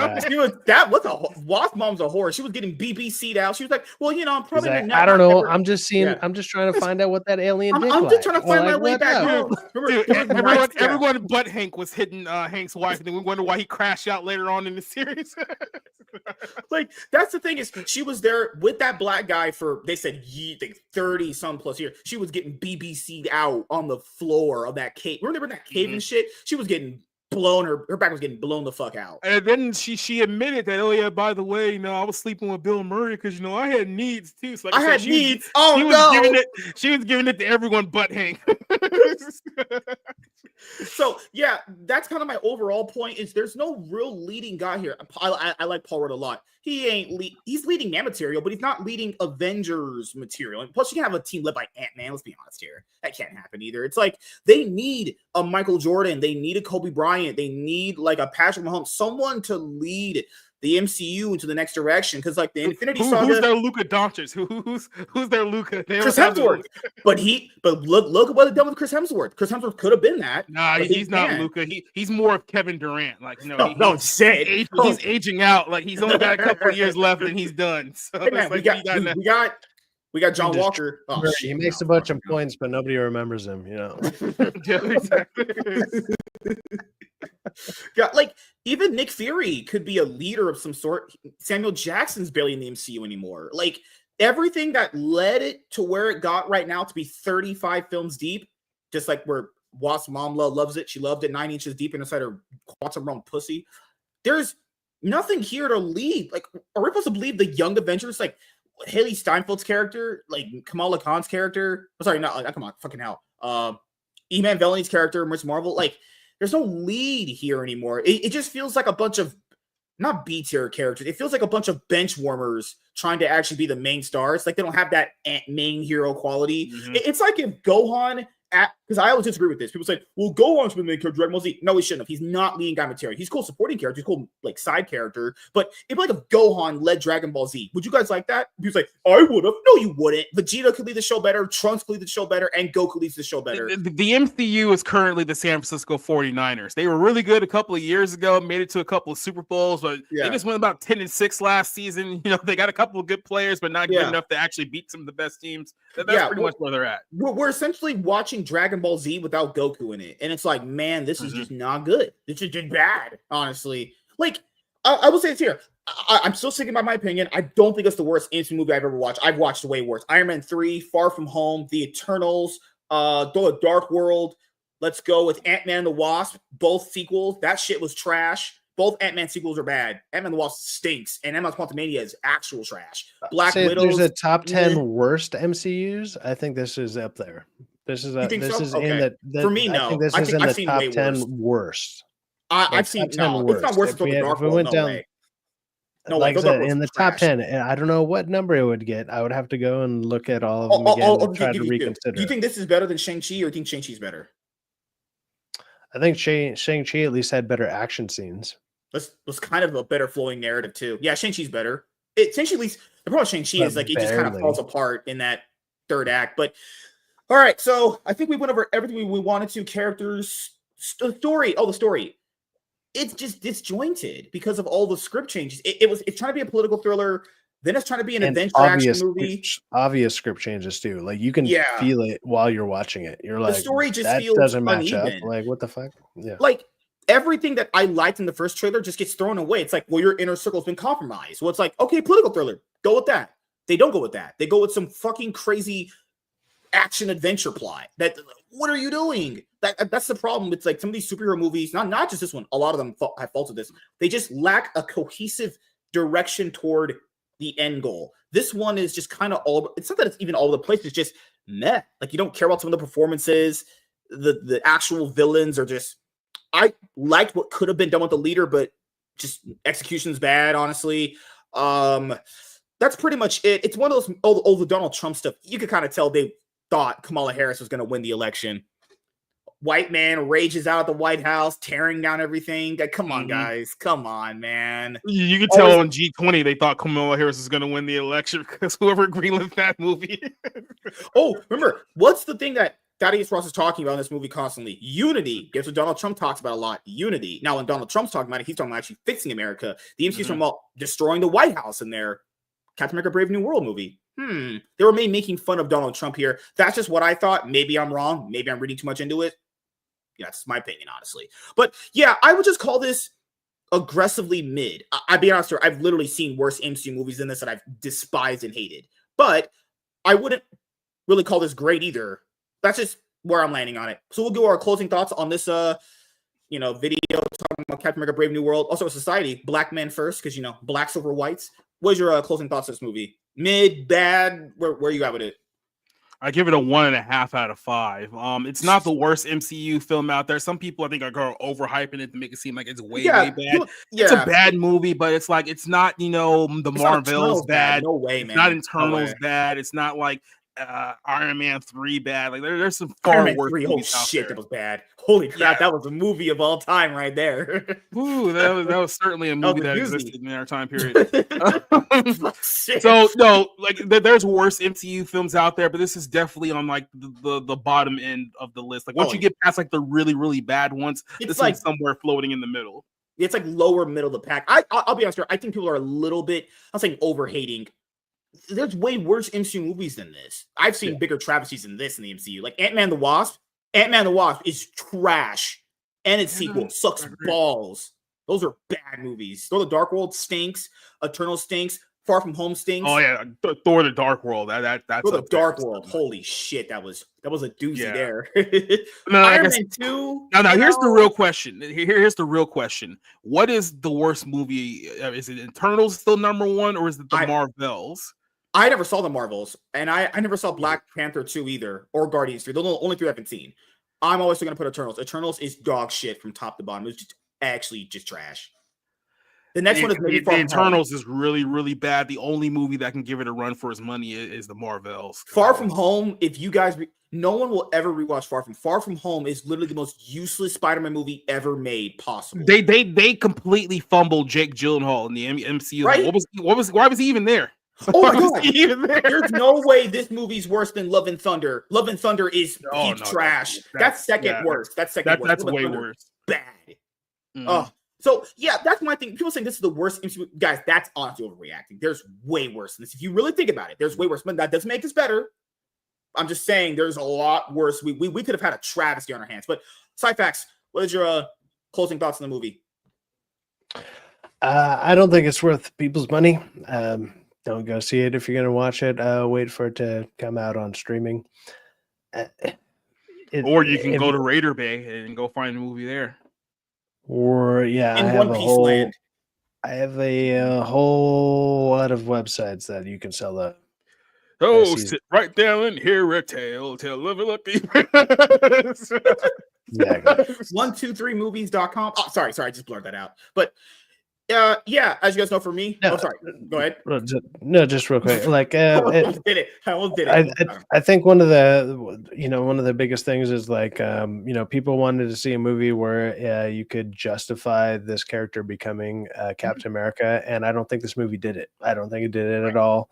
And as much as even we were saying, it's like, we don't hate Anthony Mackie. He's fine, but he's fine as like not a leading man in a movie or sometimes even TV shows. The only one I can even think about that he was decent in as like kind of the leading character was Twisted Metal, and then that one's just okay. And if okay is the best you got on a TV show, it doesn't need to be in a goddamn movie. And so he doesn't do it there. He's not doing it here. If you're expecting to be convinced that this is your new Captain America and it does it for you, I mean, I guess good job for having such low fucking standards, but it didn't do it for me. And I don't think it's done it for a lot of people. So that's it. Yeah. He basically just said, congratulations for being a freaking loser. Yeah, exactly. he does that pretentious thing where he's like, you know what, the movies that I like are so good, but if you like something different than me, you're a fucking loser. Ah, God, He doesn't say that, but that's the intention behind it. Is that what I said? I didn't say that at all. I heard him say, "I can't imagine being as dumb as you." I'm probably running the oncoming He traffic. basically is using that Michael Bay thing where people go, "Well, you just like Michael Bay movies because you like action." That's basically what he just said. Dude, there. you know it's crazy, man. Like all I do is blue collar fucking garbage work, what kind of shit, man. And so if people are dumb enough to believe and see what the fuck they're seeing out there, and they have the opinions to I don't know, try to attack certain things that I'm criticizing, and they're still fucking wrong, I'm like, shit, man. Technically, by I don't know, levels of work out there or whatever, it's like I should be technically retarded. How are you stupider than I am? Like I don't get that. Like so that's what I'm criticizing. IQ, so I'm good. Yeah, but you're like 200 IQ above what? Like a lunch lady? Like what the fuck? Oh, whoa. I'm not Shikamaru from Naruto. I'm literally a genius. But nevertheless, okay. Yeah, you're licking the plates. We get it. So for me, right, as Ron White once said, I'm smart. You just can't prove it on paper. Cinema. As I said, as my, fucking hell. What was I gonna say? Oh my god, I'm gonna bang my wife. Just joking. So, just like I said in my tweet after I got done watching this movie, directors directed, actors acted, action happened, and the plot moved forward. Literally, truly one of the most MCU movies of all time. Now, I'll just go over the final things I'll say before we close out of this video, which is I don't think this is the worst MCU movie. It's not the best. It's not good. It's just aggressively, as the kids say nowadays, it's just aggressively mid, in my opinion. There's way worse here. But now, I will always say this, as I said at the beginning part of the video, if you want to watch it for yourself, I always say go watch it for yourself, And if it comes out on digital, you can watch it for yourself then, because people will be like, well, I'm going to the movies, it's too expensive now. Guys, blockbusters come out 3 weeks after, or like 4 weeks after they're in the theaters. There's literally no excuse, honestly. If you just don't want to watch, you just don't want to watch. You don't got to fucking fake it like you can't see it. But I would always say go watch it for yourself. That's my opinion. Just because you might like a reviewer's opinion does not mean you'll feel the same way. Movies are all experiences for people. And you might feel the same way as that reviewer, but at least you'll know why you don't like it. That's the difference there. Or you like it. Either way, right? The MCU definitely has a leading man material problem. They have no Michael Jordan. They have no Kobe Bryant right now. It just they did have a Michael B. Jordan, and then he died. He's doing the puns. He's doing the puns. I can't do it, man. I'm just saying the MCU tried to lead on a black man, and then he got in trouble for hitting a white woman. You can't make this up. You literally can't make this up. I knew that was going to happen if they hire a black person. I knew they're going to get in trouble. In the city of Rick James, no less.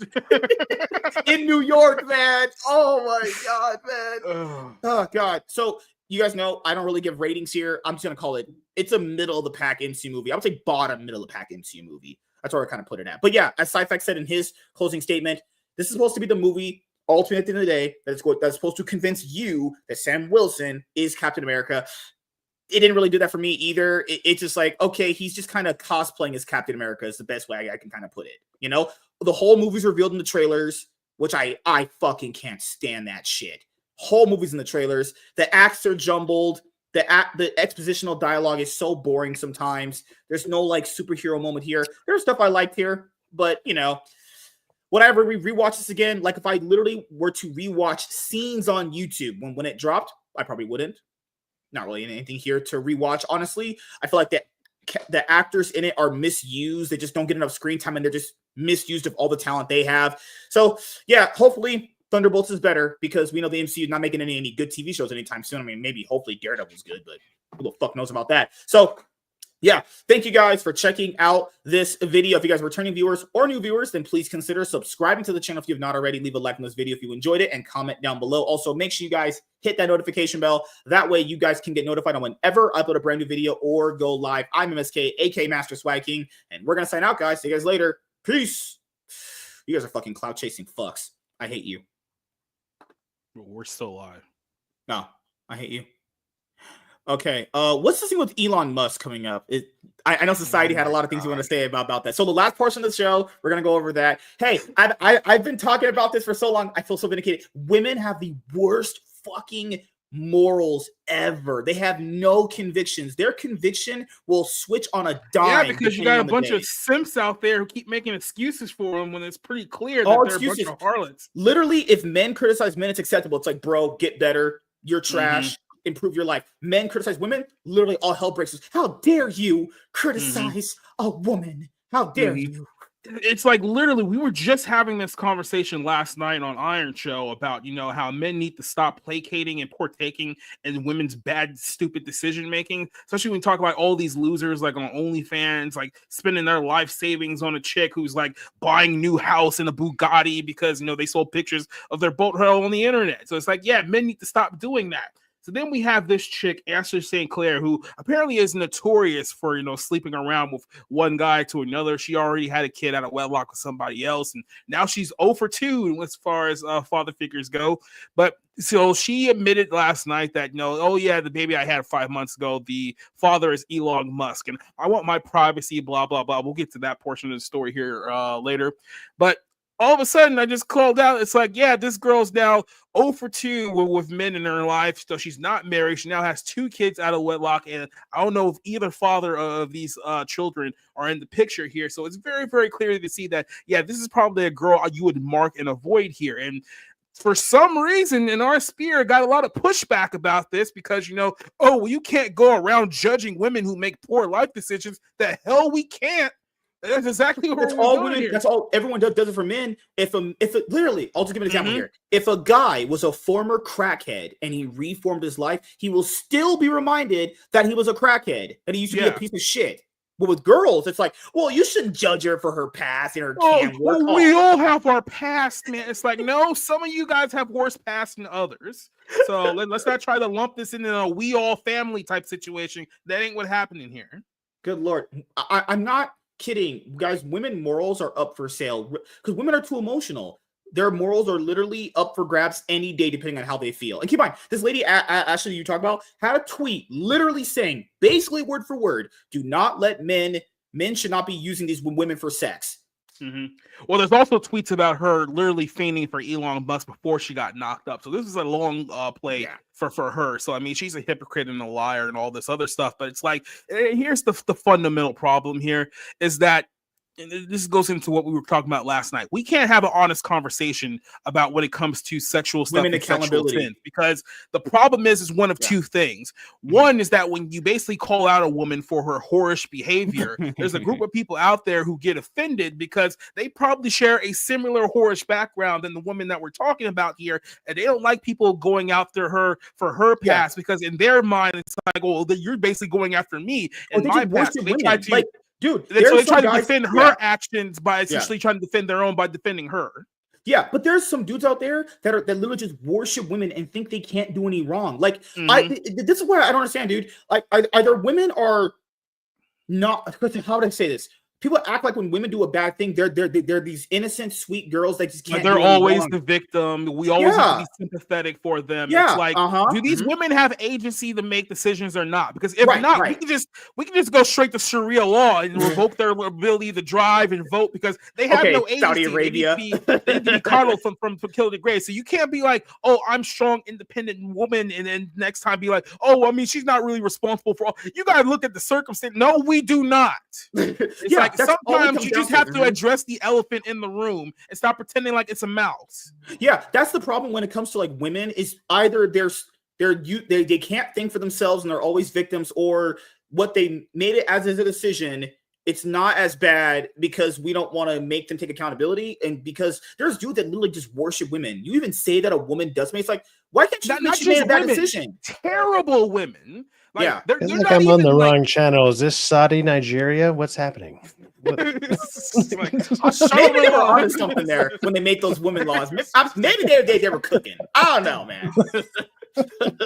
I mean, look, if you guys watch my Sunday show, I do not agree with Islam on virtually anything, but I feel like the women is probably the one thing that they probably have a few points on when it comes. Outside of that, it's like, guys, what are we doing here? Why are we always keeping up for horrible women who have horrible? Stop thinking that every woman who makes look. If you have, like I said, 8 kids by 6 baby daddies, that is you continuously making bad decision after bad decision after bad decision. We don't have to sympathize with you. Talk about, well, you don't know, like she may have made mistakes. I was like, no, you are constantly making bad decisions over and over and over again. For her bad decisions. It's always and because no one ever calls you out on your nonsense, you continue to make bad decisions over and over and over again, because we live in a society that's too afraid to say, you know what, maybe you're just a whore.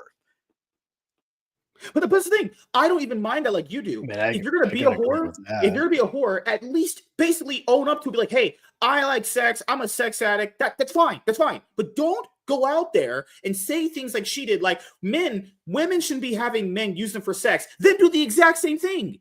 Pick one lane and stick with it. And I tell you guys this too. I wouldn't even mind using those women for sex. I don't give a fuck personally, but I would never tell you that I wouldn't do that. I never said I wouldn't do it, and I would never portray that I would never do these things. People on Twitter are acting as if like they're these holy saints that have never done anything wrong, while telling you should do better when they themselves are not doing better, and the most hypocritical pieces of shit ever. This lady literally said, word for word in a tweet, women, do not let these guys use you for sex, and then get used for sex the same way. Women they just say stuff. They just say the dumbest shit possible. And because and so after everyone got all in their feelings and defending this woman because Elon Musk knocked her up, now she's spending. Remember, last time it was for my privacy, I need to protect my child and the life of my child. Now she's crashing out on social media because Elon did an interview with the New York Times, with the New York Post. Yeah, the New York Post. Yeah, we should keep my private life private. First of all, that's bullshit. You're the one who posted about it. She's the one who posted about it. She's the one that kept it private. Then did an interview with the New York Post asking for privacy. Oh God, women IQs are so fucking low, man. Oh my God, it's agony. It's so bad. Oh God. And to me, it's like I'm not even like at this point, I'm not even upset at like Ashley, because like I said, I don't expect her to make good life decisions. She's shown over and over again that she doesn't have the ability. What pisses me off is the people who burn all the bridges in the world going at bat for women like this, who like have shown as clear as day they cannot make good life decisions. They can't do it. They don't have the ability or to admit that, hey, I was wrong. Maybe I'm the problem in my life. They can't get to that. So it's like we lash out at everyone else. So it's like, how can we ever be honest about what's going on here? Thing, though, it's faking. A lot of these weird Christian conservatives and influencers, like you talk about, these women are literally faking what they feel, and are same you showed up with JDA on a few shows ago, like last week, where people like him are faking who they are, and then when it gets revealed that's who they are, it doesn't even matter sometimes because people are still backing for them. She revealed she's nothing but a cloud chaser, someone who's been saying nothing but fake shit constantly, and then people still, after all that's revealed, want to bat for a whore bag. If she's a whore, fine, I don't care. I would use her for sex too. But she is telling other women how great she is and what you shouldn't be and what you should be doing in relationships, while also simultaneously doing exactly everything she claims she isn't doing. And then here's the other thing. I'm going to be very clear about this, because I'm sick of this stupid ass argument that I keep getting thrown back at me over and over again. It's like, well, we shouldn't judge people because judging is not bad. There's nothing against the Bible against judging people. What it says is that don't judge people when you are guilty of the same things you are judging others for. So the only way in this scenario that you can be a hypocrite is that if you're judging Ashley on the fact that she has 2 kids out of wedlock with 2 different guys, meanwhile, you also have 2 different kids out of wedlock with 2 different guys and 2 different girls as well. If you were doing the exact same thing she was doing and criticizing her, you would be a hypocrite. You're not a hypocrite simply by judging her by saying like, oh yeah, woman, poor life decisions time and time again. There's a pattern. That's not what hypocrisy means. So you don't know what judging means, or you don't know what hypocrisy means, and people just run with these they're conflating the arguments. They're conflating them. I mean, people judge me for jumping onto MSK stream here, and to be fair, they're right. They're just like, you make bad life decisions, and I'm like, Jesus, you nailed it 100%, like every time. Jesus. That's the thing, is either we have to treat women like they're fucking always in a mindset of like they can't make decisions for themselves, or they're always perpetual victims. There's never treat women like they're dumb enough to come onto the stream, and then hey, I mean, Tiny will be back here eventually. Like, come on, we have to just believe. Eventually. Not talking about this topic, obviously, but eventually she'll. Oh no, she would probably defend her too. She defended Sophie Reed too, but put it to you this way. She got very, very heated about me because I called out this woman earlier this morning. And then, like I said, that whole thing was it C.S. Johnson or Tiny? I think it was C.S. Johnson, right? No. Johnson agreed with me. No, Tiny was the one who got upset. Then, like I said, this Ashley girl went in and exposed herself like literally in more ways than one just a few hours later. So it's like, I'm just sitting here once again dancing on my table. If I was right, I told you so. Maybe you should listen to me. It's like, no, I don't want to be pompous at times, but it's like when it's so obvious and it's so blatantly clear in your face, I just don't understand how you can't see what is so plain as day. Like, it does just get to a point where it's like you got to open your eyes and accept reality. People. But that's the problem with conservative influencers on Twitter, as you call them, is like these other conservatives that aren't like content creators, they are pushing these women as like the beacons of the movement and stuff. And it's like, why are you doing that? You've never met this person. You don't know them. Why would you think they're genuine? Why is it so easy for everyone else to point at John Delarose and call him a hypocrite? Because while he's professing Catholic values, he has a child out of wedlock from an immigrant woman. We can all look at him and say that he's a bad person. We can't do the same thing to Ashley St. Clair. Why are we drawing the line with Ashley St. Clair? What makes her JDA any different in this scenario? But you know what's crazy? Even after stuff has been revealed about them that it's pretty bad, people still bad for them. I don't even know. People would say, well, we need evidence to prove they're bad. Here's evidence. You just, oh my God, what's the thing saying? Cognitive dissonance. That's what it is with them. They just can't accept what the hell is in front of them. It's like, why even expose people then? I mean, if what you're pushing and you're selling to your audience is counterintuitive to what you're actually living, then yes, it's obviously massive hypocrisy. But it's like, I don't know. Sometimes I feel some people also go out of the way to make things like a way bigger deal. Like, don't get me wrong, I don't know the full extent of what this topic is. I don't follow up on Twitter drama all that much or whatever. Some people like to get involved with that, whatever.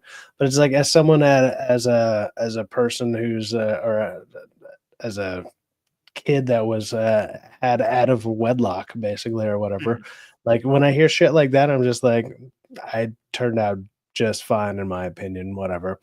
Like, I get it that it's maybe to certain people that's not great or whatever, but at the same time, I'm like, there's plenty of people who can thrive in that. And for someone who's doing that in a situation where, I don't know, the person out of wedlock is having a baby with the richest fucking man in the world, sure, that maybe there's some discrepancies there. The thing that I will agree on is if you're going to sit there and sell people on a certain value and they're not following through with those values, I'll agree with you on that.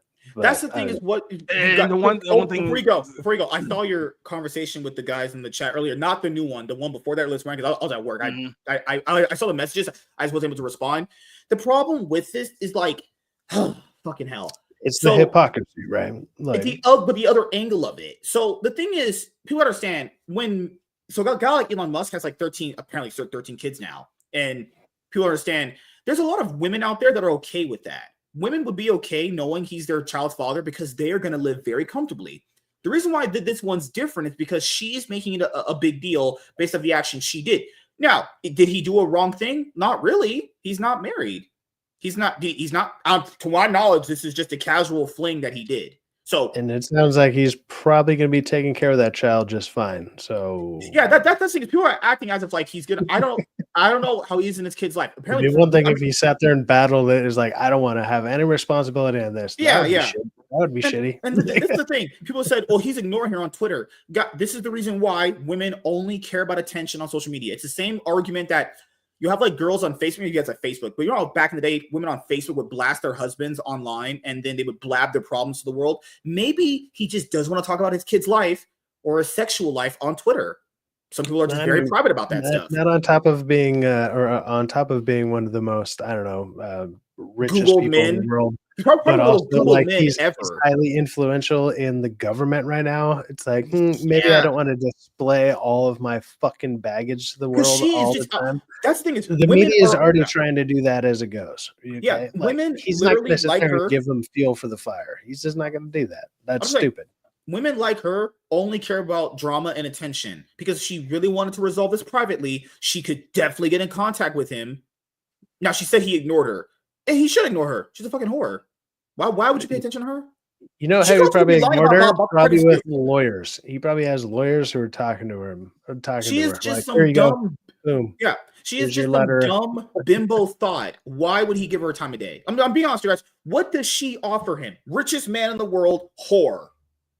It's and people say, that's mean. That's life. That's life. Okay. Richest man, billionaire, woman who's a whore. That's what they're thought of. And keep in mind, how do we even know the baby's his? To my knowledge, that's not been revealed at all. She could be lying. She literally just could be lying. All this for social media clout. Keep in mind, people will make her look even worse because then she has 2 kids out of wedlock and the other one isn't a billionaire. So that would suck. She's dating a guy from Burger King or Starbucks. That's probably a little bit worse there. But that's just it could be worse to be MSK's kid, and then you're fucked. Like you're getting 0 child support. Sure. And keep in mind, like I don't know the dynamic of Elon's fucking baby moms he has, but keep in mind they sign up for that, guys. Can women have agency over their own decisions? Dude, I wouldn't be surprised if like half these women have to almost sign an NDA just to enter his goddamn house. You know what I mean? Like, they had kids with a billionaire. I heard they live all in the one house, the big old giant house he has. They're fine. Guys, women only care about money. Dude, it's probably so big they don't even have to interact. Who knows if they're fine? Basically, you got like an army of nannies there that's doing his job for him while he's out there partying with Donald Trump at the UFC, right? Yeah, the women could literally be sitting at the pool sunbathing or some shit while the nannies take care of them. Let's be honest here. He's rich. And the only thing that because what's his face tried to make this argument too. It's like, well, I was raised by a single mother and I'm fine. It's like, well, here's completely the other different dynamic too. Even though here's the other problem. That's literally what I just said. I literally just asked this question too. Like, okay, are you essentially the standard or you are a exception to the rule? Because a lot of people who say that view themselves as the standard to the rule and not the exception to the rule. Does that mean that every person is going to be, who's a single mother is going to be out there murdering, killing, and robbing? No. If we look at statistics, we can tell that the overwhelming majority of people who are growing up in a single parent household, especially if you look at the Black community where that is rampant and the majority. I mean, let's be honest here, right? Where it's rampant and the majority, where do you see the most crimes happening? Where do you see the most which one of Elon Musk's kids are Black? I'm curious. Say that again. So which one of Elon Musk's kids are Black? Well, I mean, look, you can use Elon Musk technically. Well, I mean, if you're talking about him, then I mean, come on. I'm talking about it like in general. This is why like people make it seem like single motherhood is like no big. Like yes, it actually is. It's actually a very big deal. It used to be literally looked down upon being a single mom. It literally was a societal. And over the last 60 years, we live in a country that's incentivized single motherhood, which is why we live in the government. The collapse over the last several years. So it's like I just. Man, it's one of these I'm not incentivizing that at all. I'm just saying, well, you're talking about something that I happen to be kindly or a kind of a part of, and maybe you're like, well, what are the odds of somebody the exception to the rule? Well, you kind of technically got one on screen, so why not voice my opinion on it? My opinion on it has been, I think everything's been relatively handled pretty well. But I've also had luckily enough to have, let's say, strong male role models in my life as I was growing up. Oh, whatever. I saw a message that could also help. You said I saw a message earlier. We're talking about the whole we don't know why she got pregnant, guys. Most cam girls, don't get pregnant because they are on massive birth control. Maybe she literally didn't take birth control, so she wanted this to happen, calling it a trap baby. Because if she don't want to get pregnant, there's many ways and forms of birth control to make sure, not just pills, to make sure that doesn't happen. Like I said, we're never going to be able to have an honest conversation about this, which is why this problem is only going to get worse before it ever gets better, because people are too emotionally attached to the people who are involved in situations like this to be honest about what's actually going on here. So it's like people like, what's her name, Ashley St. Clair, and she's not the only one. Let's be honest here. Now there's people making odes about Laura Loomer and some things that are going on with her. But then again, if you're paying attention to Laura Loomer, you should probably know this stuff already.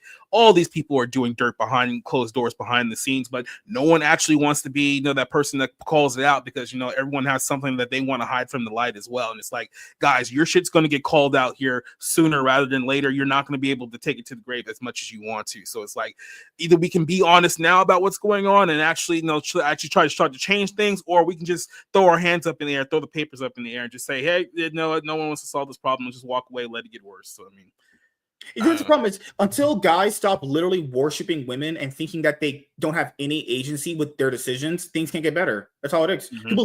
Guys literally worship women, even when they are objectively. I mean, not that lady. When they're literally objectively in the wrong, guys will always just defend them. There's no way of fixing that. It's just retarded.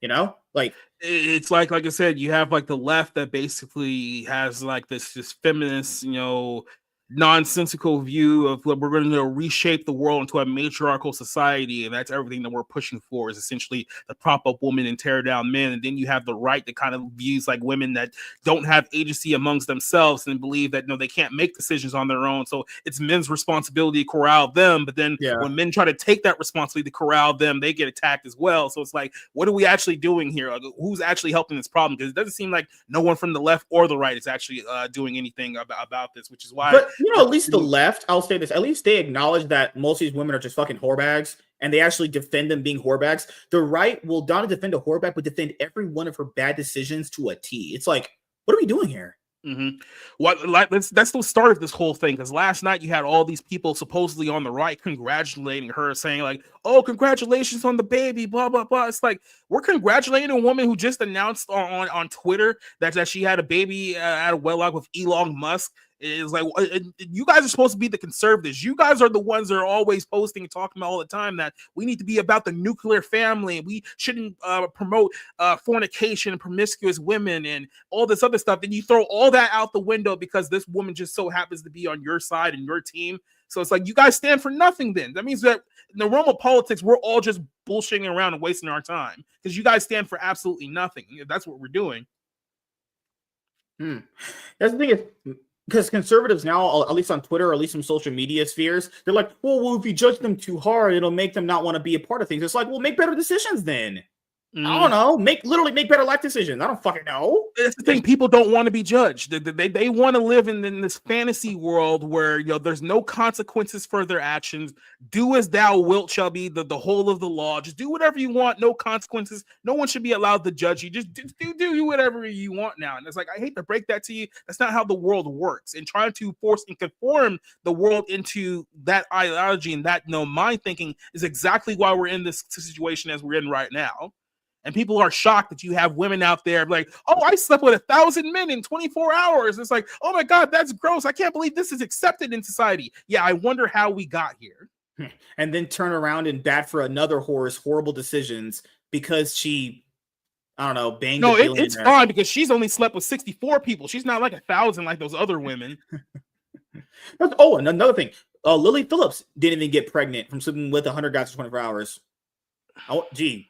Lily Phillips has better ways of not getting pregnant than this Ashley chick. Sometimes this Ashley chick just got pregnant on purpose just to trap him. That's what girls do. Because why would she not? She has tweets saying deliberately what she wants to do and get pregnant by a billionaire guy.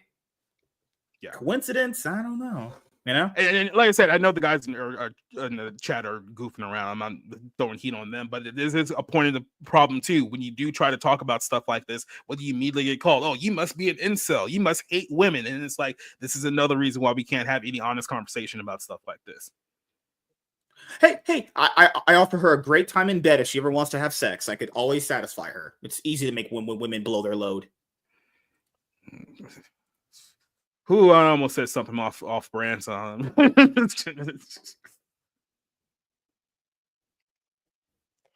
yeah, that's just me. What did I do? I mean, it's easy to make women have orgasms. You just thrust, right side facts. What's your best way you thrust into women?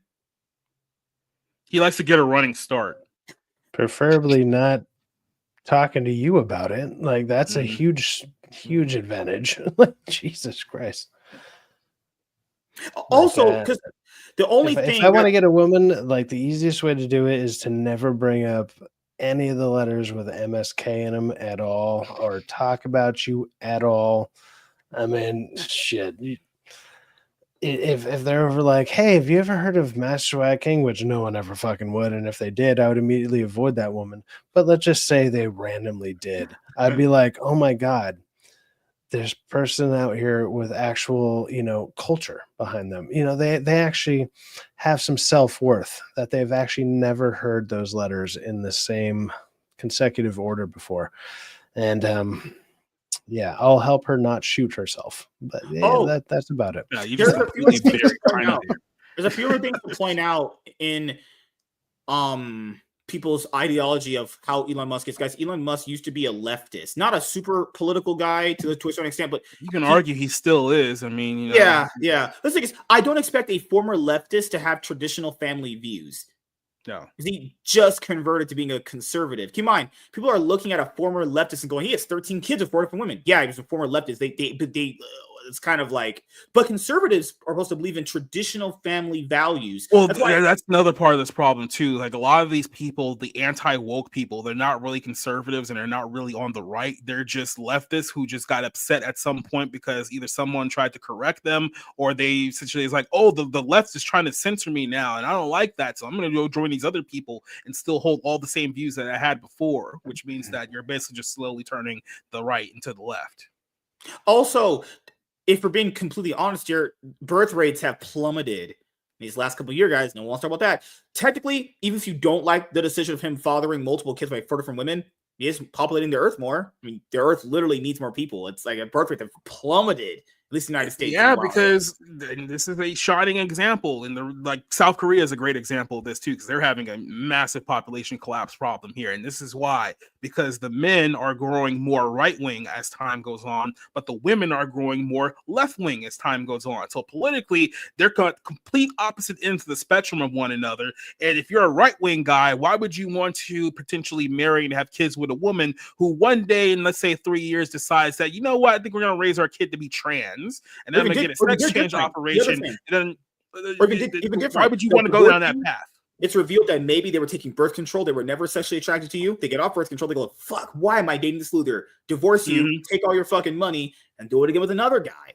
And then you try to get away from women like that and be like, okay, I'm going to go find one of these conservative women because they more are aligned with me ideologically. And then you end up with Asher St. Clair. And then that's your option number 2. So people are starting to realize that there's a con going on here. And then that's why the dating realm is so fractured. Not just here in the United States, but a lot of countries. Remember how you brought that up with the whole knowledge chick thing? Remember that chick Nala that kept propping up? Oh, well, she's changed and everything. What makes people believe these people? First of all, when someone changes, it's over through a long period of time. No one just changes 2 weeks after they made a tweet on Twitter. That never happens. And you know what the crazy part is? I actually defended her because unlike a lot of these other people who are still in denial, she's actually taken some accountability for her actions. Shocker. What is that what we all want? Women to just take a little bit of accountability, and you're attacking the one woman that's actually doing that? Oh, she didn't get pregnant from having a bunch of different guys in her. She never did. Pointing out, there is ways that actually chick Kunai got pregnant. She just wanted to trap him. That's literally all she wanted to do, for being honest here. She'll never admit that because that'll be very, very bad and malicious, but you know, I can see it from a mile away. You know, so and sci-fi definitely is a male feminist. He loves women. Problems would be if we just be like, "Oh yeah, that was wrong. I shouldn't have done that." I'm a male feminist. Wow. I love you love women. You worship them. Not even close. To be fair, I was technically raised by 2 women. My mom and my grandma. Not Same lesbians, by the way. But it was just okay. It's not Alabama. Okay. No, but if you say that I was raised by 2 women, nowadays people just assume lesbians. So I was like, wait, it was my mom and my grandma. Both very, very different. My mom was a biker chick, and my grandma was like, just say she might have had ties to some mafia shit. Let's just say that. Okay. I lived a much different life than a lot of fucking people did. Like, dude, I've started to have my house raided when I was younger. Like, I've gone through some shit. Okay, much different than most people, and whatever, man. Like, came out okay. I feel I've come out pretty decent. Like, hey, all my bills are paid. Everything's just fine. It's all good. Like, whatever, man. Not everyone has that experience. I understand that. The hypocrisy that I see with like a lot of the Twitter stuff. That's why I kind of don't really delve too much into it, because more likely at some point somebody has been, saying some hypocrisy in their life. You know, they've done hypocritical bullshit, and they don't realize that what they said actually contradicts something they might have said a year or 2 ago. Whatever. And it's not that it doesn't interest me. It's one thing to, like, I don't know, air it out online. I think that's stupid, and I'm in agreement with shit like that. It's like, for one, none of their shit should be online. A lot of these people should deal with their own bullshit behind the scenes, whatever. But I guess if you're gonna throw it out there, you're absolutely up for target. You know, you're a target to your own words at that point. Like you're willing to put that out there, you know, catch the smoke, I guess, whatever. Like yeah. And so the thing is, you could admit you changed your mind if people just blatantly said these few words. I changed my mind. I think differently. That works too. People don't do that anymore. They just kind of forget what they tweet because they're only tweeting for clout and engagement and all that shit.